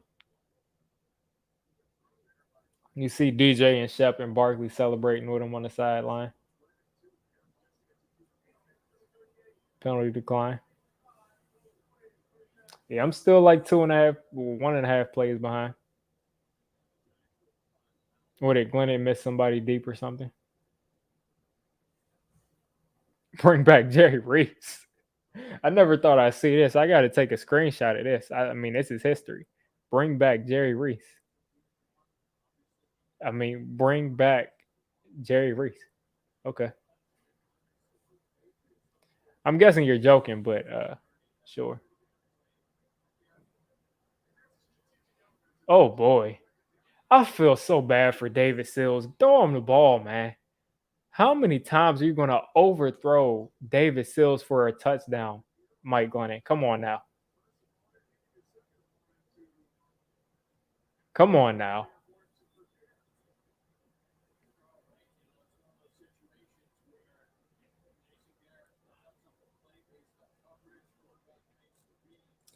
That was a walk-in touchdown, man. I feel so bad for Sills because he's supposed to have had like a lot more plays than what he's gotten, but the quarterbacks have just been missing him.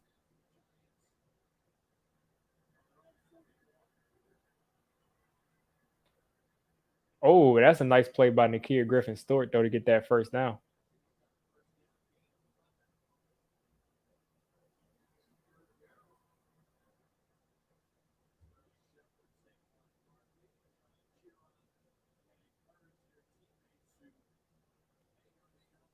I really wanted to see David Sills catch a deep pass because he's been open way too much on these deep passes not to get one, but I don't think he'll get one at this point.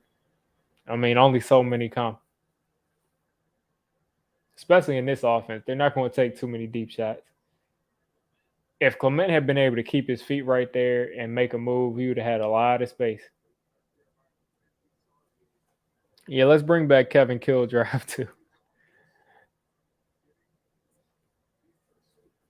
Bring back. Of course, he does not want to be a GM right now, man. I promise you that. I promise you, of course, he does not want to be a GM right now. He's relaxing with his family.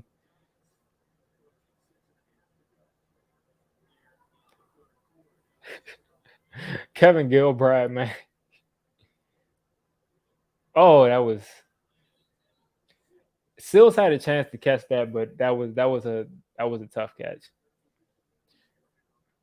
Yeah, I don't know. Kevin Gilbride, man, it was like his offense perfectly fit Eli at that point in time. At that point, that's offensive pass interference. But it was like his offense perfectly fit Eli at that time. But I mean, the dude's offense was so predictable. I don't understand how it always was able to work like when we needed it to. It's like it didn't seem like it was a good offense, but for some reason we put up a bunch of points in that offense because we took a bunch of deep shots. There we go. Pettis across. Oh, that's Bachman across the middle. These are the plays that I wanted to see with the first team. I wanted to see guys catching the passes across the middle of the field, down the field, and it seems like it's in our playbook at least. This is what I wanted to see.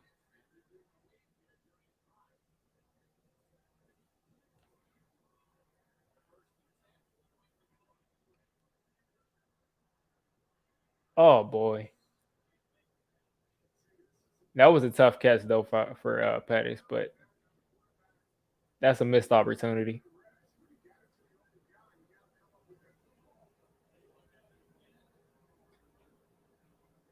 Yeah, that would have been a really, really tough catch to make. If you would have put that ball a little bit further inside, it would have been an easier catch.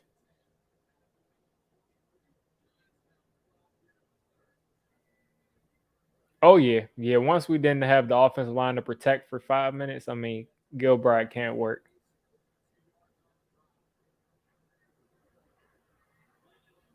I don't know what Glennon was doing. I mean, David Sills is not, Randy Moss. You're not going to just be able to just throw it in the vicinity like that in double coverage, especially in a cover two to the outside. Man, what's going on?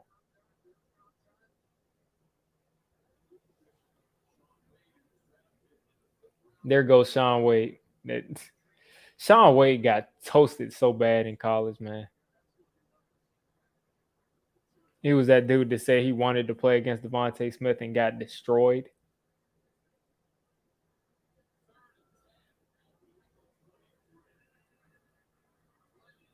Yeah, I was. I think I saw a flag, but I guess not. But I like this offense, man. This offense that's out there right now is a lot better than what I saw in the first half as far as the route design, the play design. Like the play design looks so much better than what it did in the first half. And it makes me think maybe he's actually running an offense that's going to be better than we'll actually use in the actual season. Because if Kenny Galladay and Sterling Shepard and Darius Slayton, is that Gano missing a field goal? I refuse to acknowledge that. I refuse to acknowledge that. I refuse to acknowledge that. Gano doesn't miss field goals.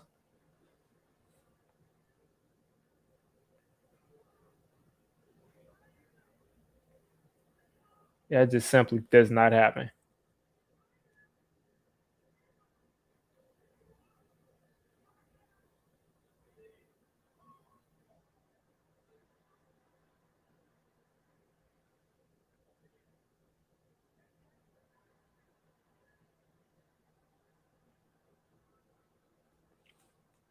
Yeah, Judge is pissed.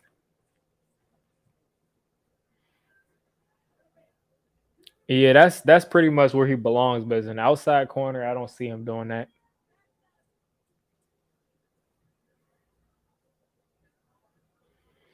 Santoso is probably going to play for a while. He's got a leg on him, so you know. But I think for the most part, Gano has been really accurate. So hopefully he can continue doing that. If not, then who knows? We probably could have traded Gano to the Panthers or back to the Panthers because he used to be there. Probably could have traded him to the Panthers for a 6th-round pick.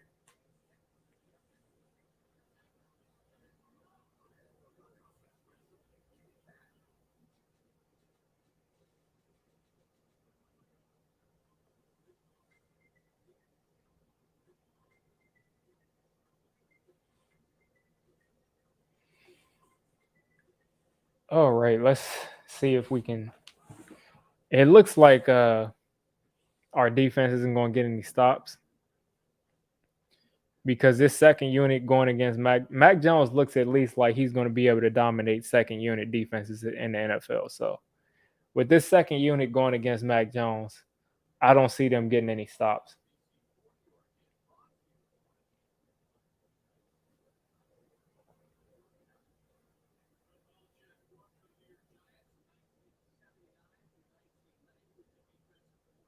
Rosas is on the Saints. Aldrich Rosas is on the Saints.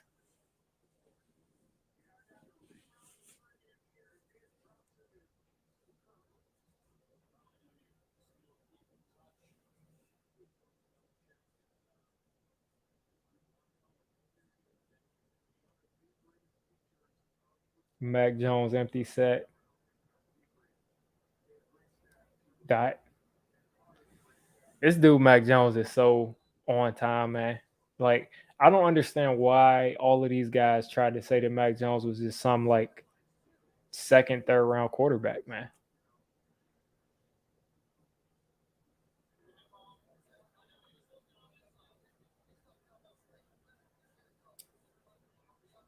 Bill Parcells is the GOAT, man. Like I'm not gonna listen to anything otherwise. Like anything other than Bill Parcells being the GOAT, it just doesn't resonate with me.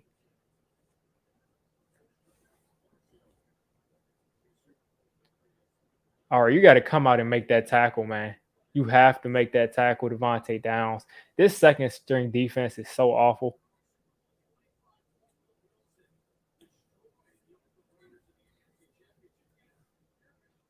Yeah, that's facts. They just cut Rosas. They didn't give him any shot. And that's what I mean. Like, do you honestly think that the Giants are going to trade multiple first round picks for Deshaun once you see what they've done to guys who have had much lesser, kind of offenses or charges that were being brought on them? I don't see that happening, man. But look at Trent Harris getting some pressure. Go ahead and get him, Trent. Go ahead and get him, Trent.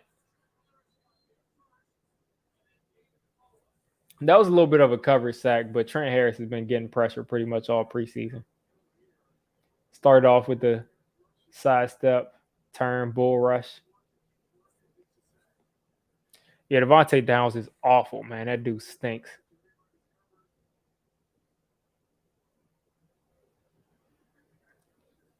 Mazri Harper left that dude wide open.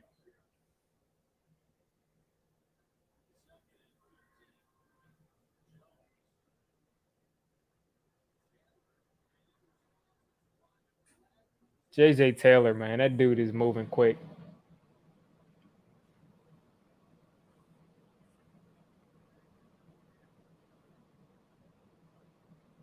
It's facts, man. Mac Jones is always on time, and Mac Jones is underrated as an athlete. Like if Mac Jones needs to pick up a first down and they're leaving it open, he's going to be able to pick that up more often than not.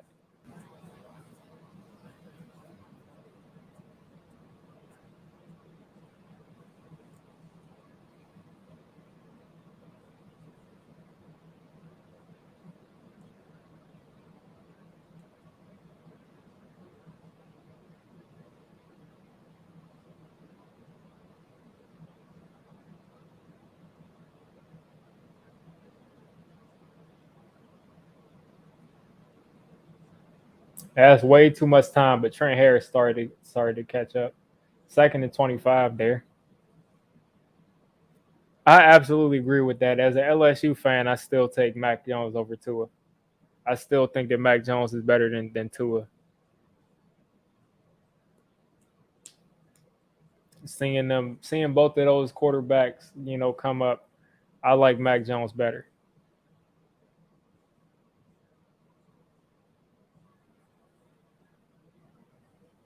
Third and 17 here. Of course, the Giants are playing off.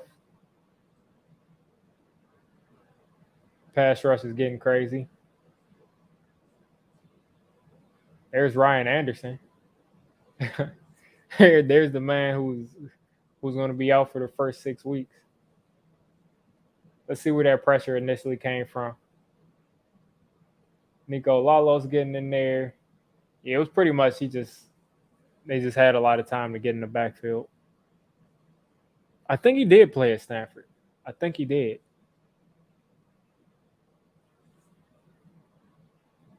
That'd be something else if he was.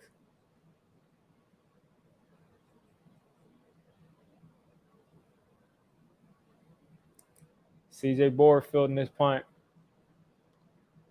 CJ Board has actually been decent in punt return, man. He actually gets up the field and gets some yards. If you can get, 15 yards of punt return, that's all you ask for.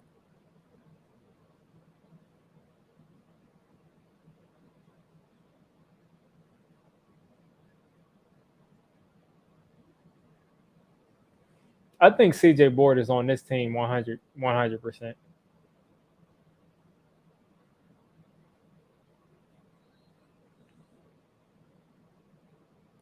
I mean, I just see him being used too much.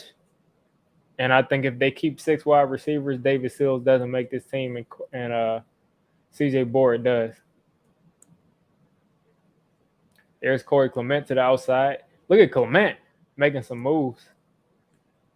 I think he should have took that further to the outside.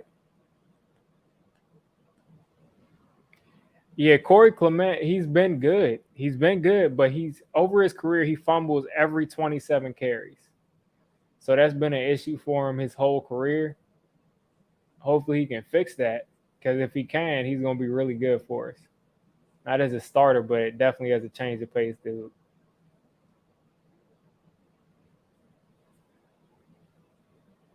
Now we're giving the ball to Eli Penny. Look at Eli Penny, the fullback, getting 14 yards.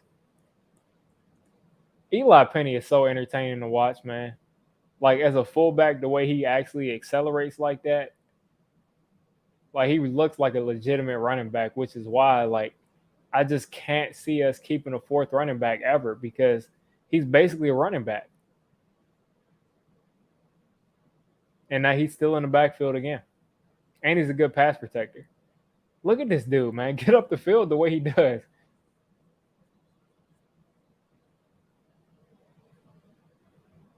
Like I haven't seen many fullbacks like get the ball in the backfield and be able to decisively make that move and get upfield.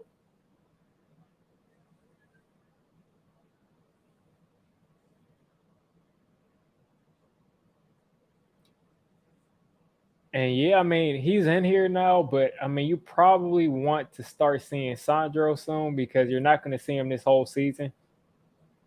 So hopefully he gets some burn. I think he'll probably get the whole fourth quarter, him and Gary Brightwell. But the way they use Gary Brightwell with the first team, that kind of confuses me because does that mean that Brightwell is going to make the roster, or do they just want to give him the best chance, with the first team offensive line to show something? Because I don't think he'll make the roster. I mean, I think the running backs we keep, including Eli Penny, would be Saquon, Eli Penny, Devontae Booker, and Corey Clement.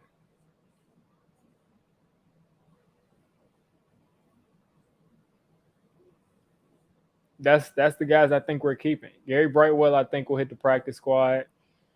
Other than that, I don't think we have any running backs, any more running backs other than that.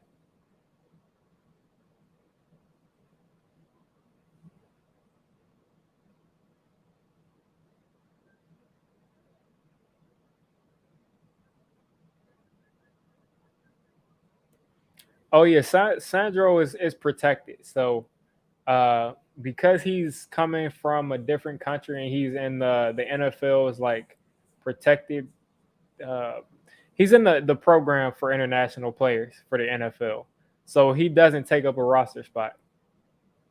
He doesn't take up a roster spot as long as the Giants want him on the team. He can just pretty much stay there.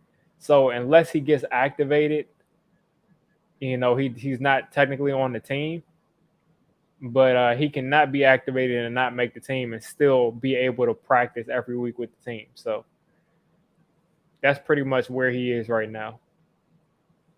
So I guess he's going to get maybe next year as his last shot to prove that he can make this roster. Maybe they'll move on after that, but I know at least for now he's protected. So he won't be cut. He'll still be with the Giants.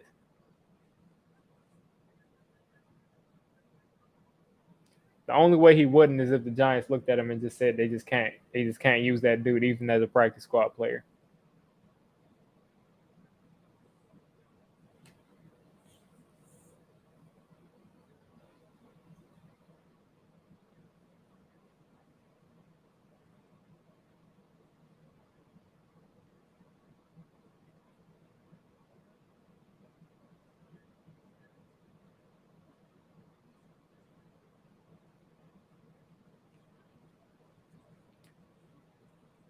Time possession, the Giants are winning that. The score, the Patriots have had a couple of quick drives, so they're pretty much, in the driver's seat. First down's about the same. Rush yards, Patriots are ahead. Giants have made a little bit more noise in the passing game. Let's see what we can get done right here. I'm not sure if Reggie Ragland played today. If he did, I didn't see him make any plays. Look at Rashad Penny, man. I mean, not Rashad Penny, Eli Penny.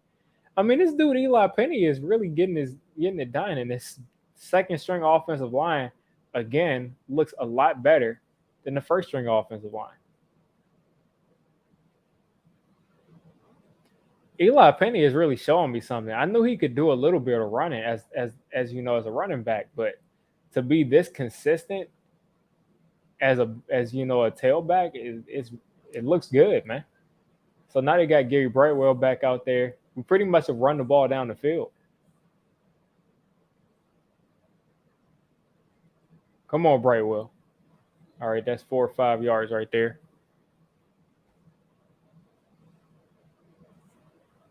Eli Penny just showed me something right there. I feel really good about our running back room. I think Heggie has to be out there unless he got banged up. He should be at left guard or at center. I think I see him there at left guard.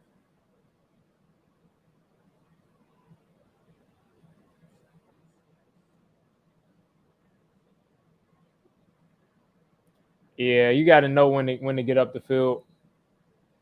Gary Brightwell had a nice stiff arm, but he didn't get up the field after he made contact. I think that's Heggie at right guard. Can't tell.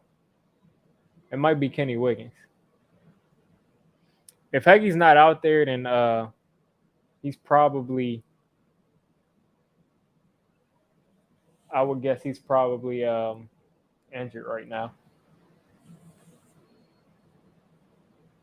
But I think I see him there at left guard.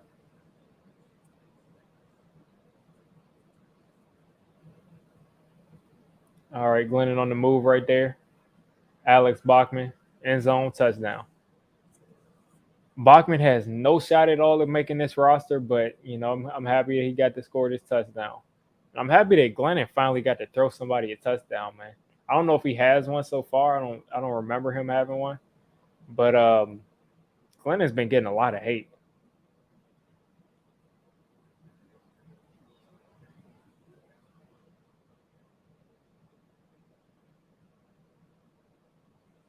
Dude has been getting a lot of hate, man. People have been trying to trade for every quarterback in the league just to replace Mike Glennon.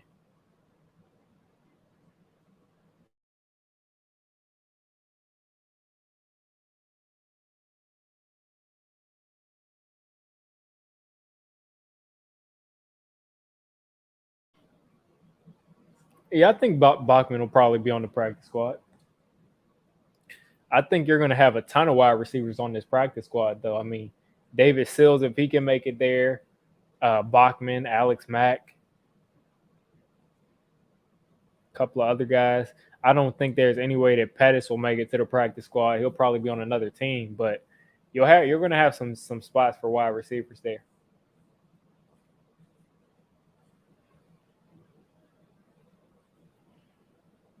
I would say out of the undrafted free agents, you got Raymond Johnson and Brett Heggie. I think that maybe one of those two make the team. Greeny, that's what I mean. I mean, like you got people trying to replace Daniel Jones, and then you got other people that's like trying to put all this energy into trading for a backup quarterback. Like, there's no need to trade for a backup quarterback, man. Like, if your backup is in there, you're pretty much screwed. These backup quarterbacks are not that good. It's not, and the ones that are that good, those teams aren't trading them.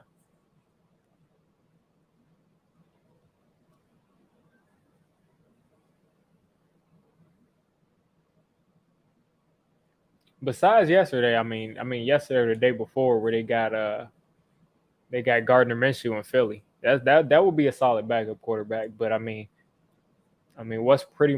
he's pretty much had an identical career to our starting quarterback. But I mean, I think Glennon is okay as a backup quarterback. I don't see any issue with it. I like that backup quarterback for the Chargers, Easton Stick. I like him. I think he's a good player, good backup.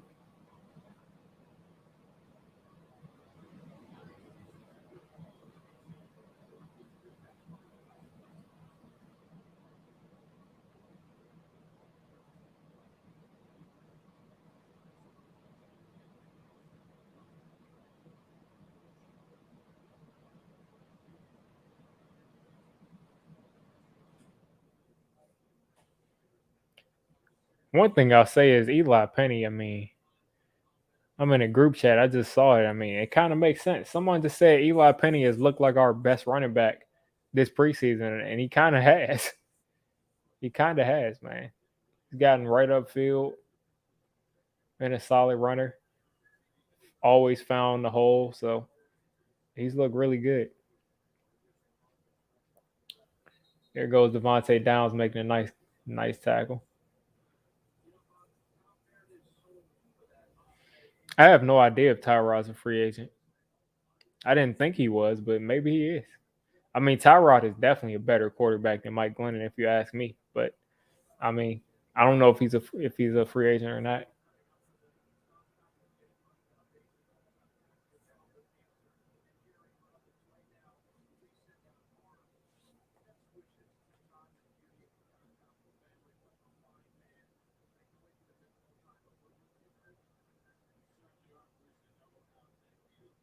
No, that's not going to work, man. You cannot get more yards like that. Yeah, I think Corey Clement is a lock for the 53-man roster. I don't see that. I don't see any way Corey Clement doesn't make this roster.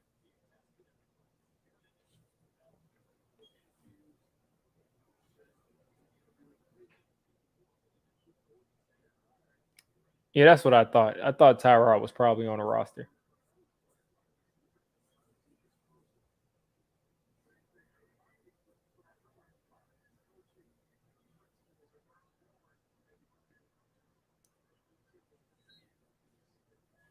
I wonder if Mac Jones is still in here. I didn't. I wasn't looking. Okay, they got Brian Hoyer in there now. That's what I was thinking. I figured they was taking Mac Jones out by now.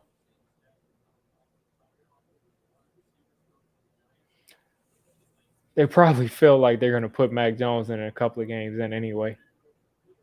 Cam Newton basically has to go undefeated if he doesn't want to see Mac Jones out there. All right, check down right there to JJ Nixon. Dude has been making people miss all day, especially Devontae Downs and Nico Lalos in the open field, man. I mean, what do you expect? But they've been doing something a little bit different now. They've been just lining up as a 4-3 defense. They've been using Lalos and Raymond Johnson as a defensive ends, and Moa, and I think can't tell who that is. Moa and somebody else is as their defensive tackles. Someone just David Moa almost blew up that play. He missed it though. Can't tell who that is.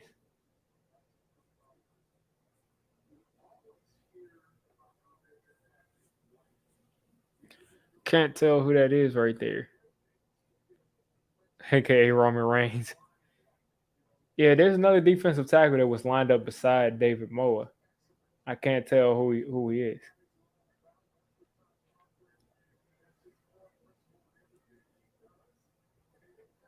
But now he's back off the field.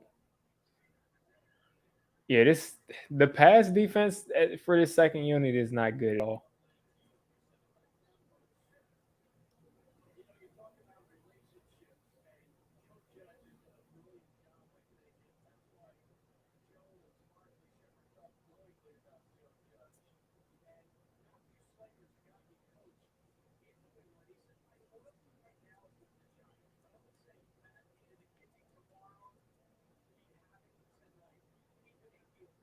Notice Fadio Denabo is in the game with the backups. I don't think Odenabo is gonna make this team. I liked his signing at the beginning, but I don't think he's gonna make this team. I just don't see it.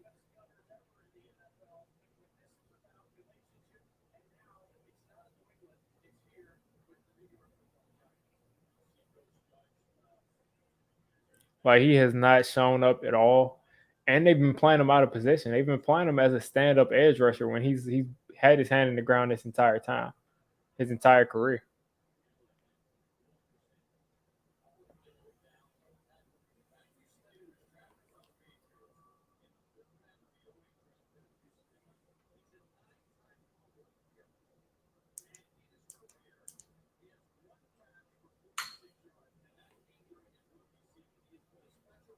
Yeah, Slater does have that one catch for 46 yards.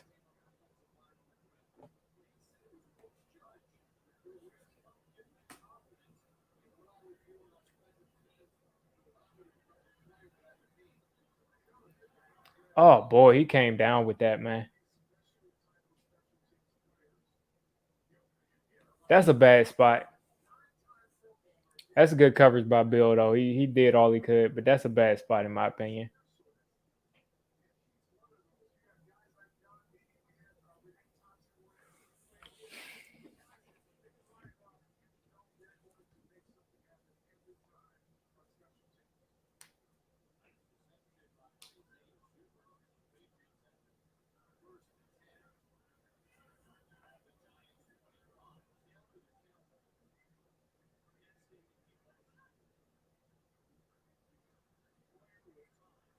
All right, Madre, make that tackle.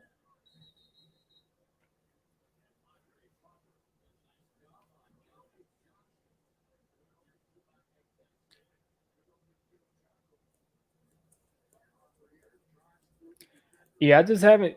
Odenabo hasn't really done much, and like I said, he's playing out of position. He's never been a stand-up edge rusher in his career, and he's not doing well at that position. So I don't think he's gonna make this roster.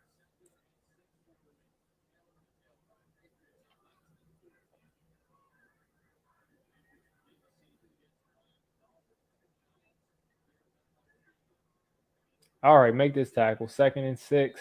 Madre Harper's making a nice couple tackles in the open field. That's a bad spot again, though.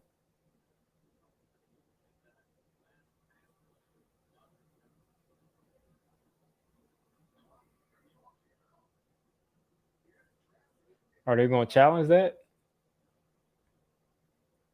I don't really care. I would rather them not challenge it because it's only going to stress the game out. But he probably dropped that. Giants coming out in the zone coverage. You got Trent Harris. That's going to be responsible for probably one of these receivers. That's nice coverage. That's Ryan Anderson there.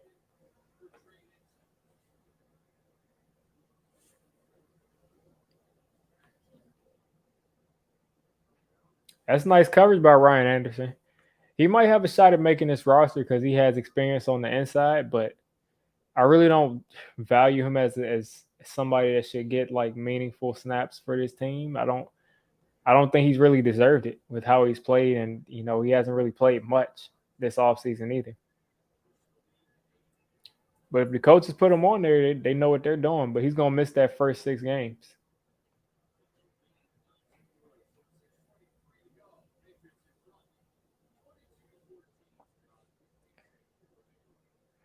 I think what I'll do is I'll give this offense a drive, and I'm going to jump off of here because probably going to finish eating. But I'm gonna give this offense a drive, and then I'll jump off. And of course, when we get into the actual season, I'll probably start going full game. But this is the deepest I've gone in any of these preseason games so far. Oh yeah, this game was definitely better than the last two. Definitely easier to watch too.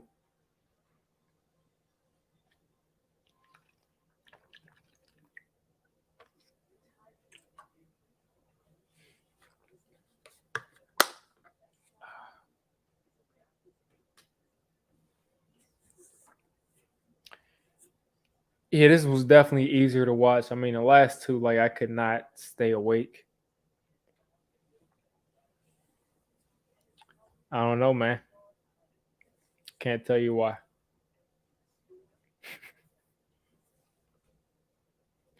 I'm gonna have to find a new way to adjust this setup or something because these lights, man, shining in your face for hours.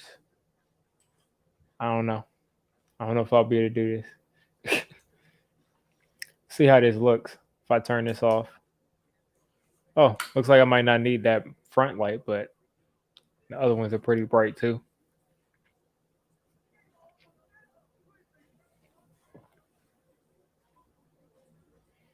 I think I'll probably get that bigger energy boost when the games actually count.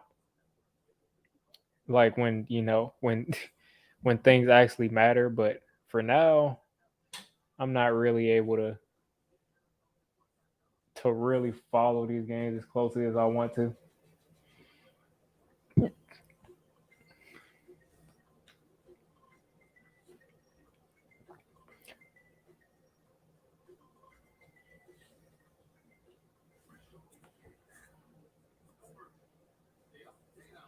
I might even have it where like I don't even have a green screen behind me, and maybe do it that way, so it's easier to more similar to how I broadcasted last year. But it probably should be pretty easy to get back into it once the games actually matter. Which is the next time the Giants are going to be on the field. The game is actually going to matter. Wayne Gallman down at the bottom of the screen, 13 carries for 60 yards. So it looks like he did a little something.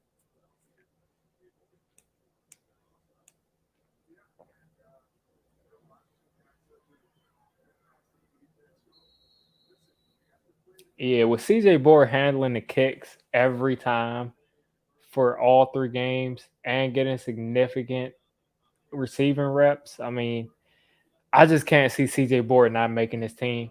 I think David Sills is going to either hit the practice squad or be on another team.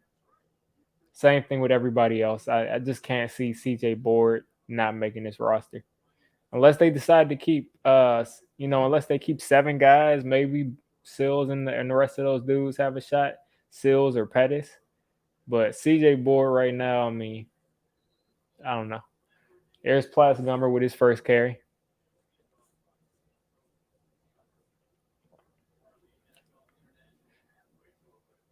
Okay, it looks like Brett Heggie is only getting in there with the third team line, which is strange because I saw him get reps with the first team line a little while ago. But Heggie is in there at right guard or center. Can't tell. I see a 6 on both of those guys back. So yeah, he's at right guard. All right, Glenn, you got to get rid of the ball. The running back was sitting right there for the check down. You got to get rid of that ball.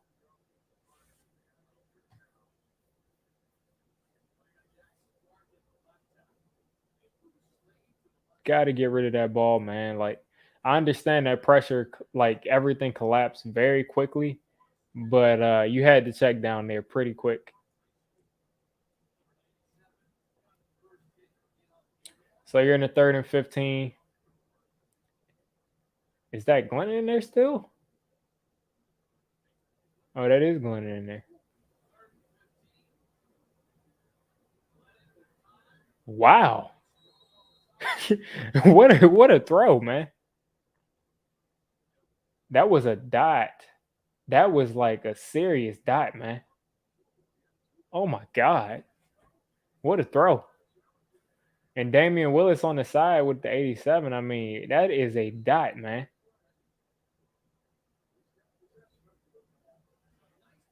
What a ridiculous throw and catch. I mean, to think that Damian Willis can make a play like this and he doesn't have any shot at making the roster is crazy. Yeah, I mean, you just don't see what they call that incomplete. That's bad. But yeah, I mean, Glennon and Osweiler, I can't think of any. I know Osweiler was like what 6'8".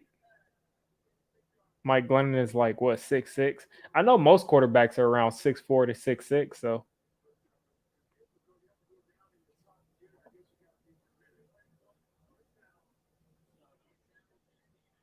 yeah, Mike Glennon is 6'7". I couldn't tell you, man. Nick Foles is 6'6". Jameis Winston is 6'4". I mean, I don't see much difference between 6'6" and 6'4", if you want my opinion, but it does seem like those guys that are 6'6" and up do have issues.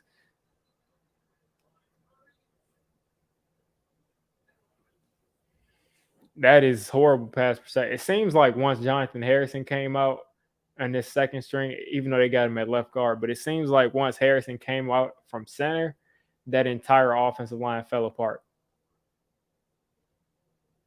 So it's that second down and what, like 16, 17 maybe? 18. Okay. Poor Sandro gets in there and we can't even run the ball.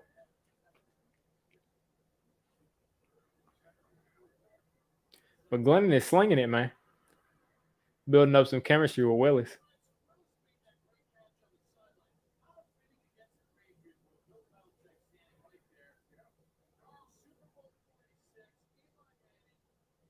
Why are they trying to compare that catch and throw to the Super Bowl, man?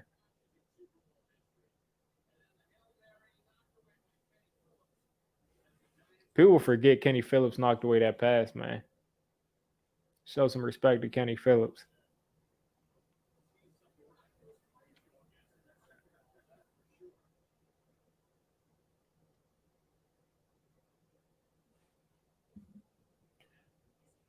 Like I said, I'm gonna give him this drive. I'm gonna give him this drive, and then I'm gonna jump off.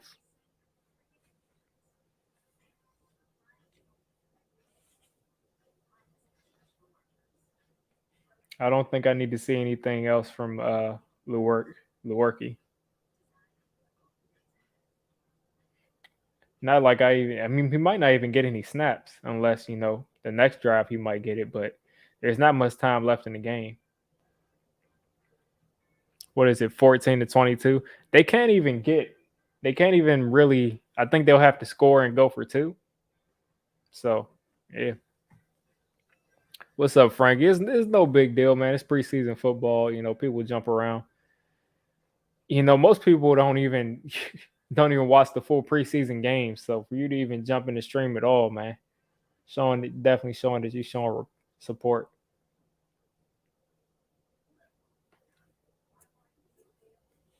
And Frankie, by the way, I just told the chat too. I'm probably gonna jump off after this chat. I mean, after this drive. At the conclusion of this drive, I'll probably jump off. But I don't know. Maybe I should stay on. I mean, I guess if we tie the game, maybe I should stay on and see if those the defense can close out the game if we score and get two. If we score and get two, then maybe I'll stay on. If not, then yeah, I'll just wrap it up.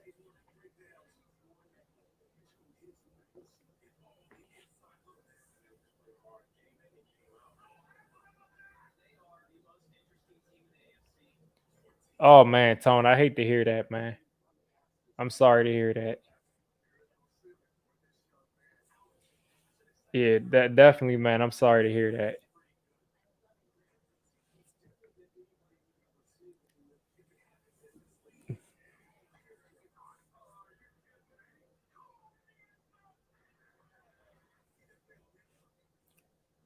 Yeah, definitely take. Yeah, man. Yeah, that's awful to hear.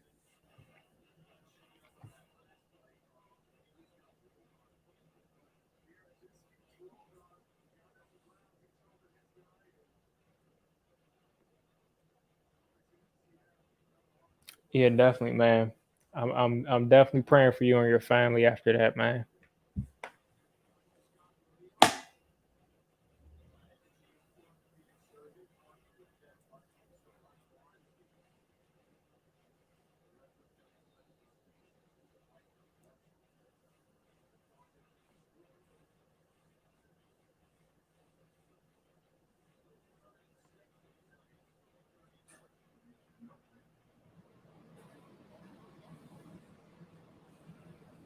Glennon misses that throw right there. I guess they'll go for it here. Wow, man.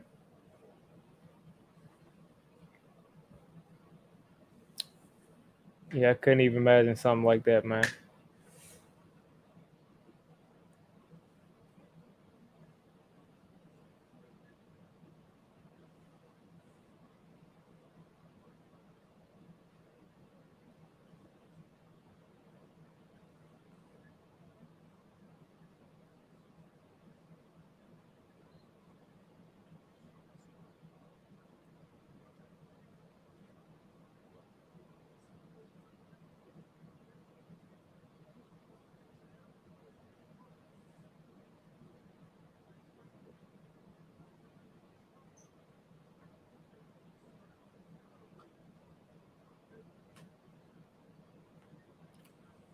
Yeah, man. Keep at it, man. Take it one day at a time.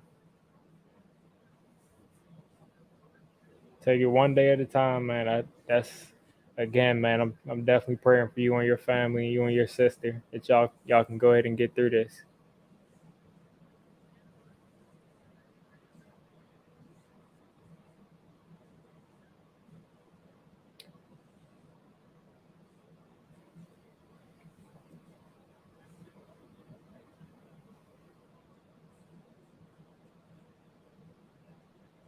See, they talking about Coach Fossil, but yeah, that drive pretty much got wrapped up.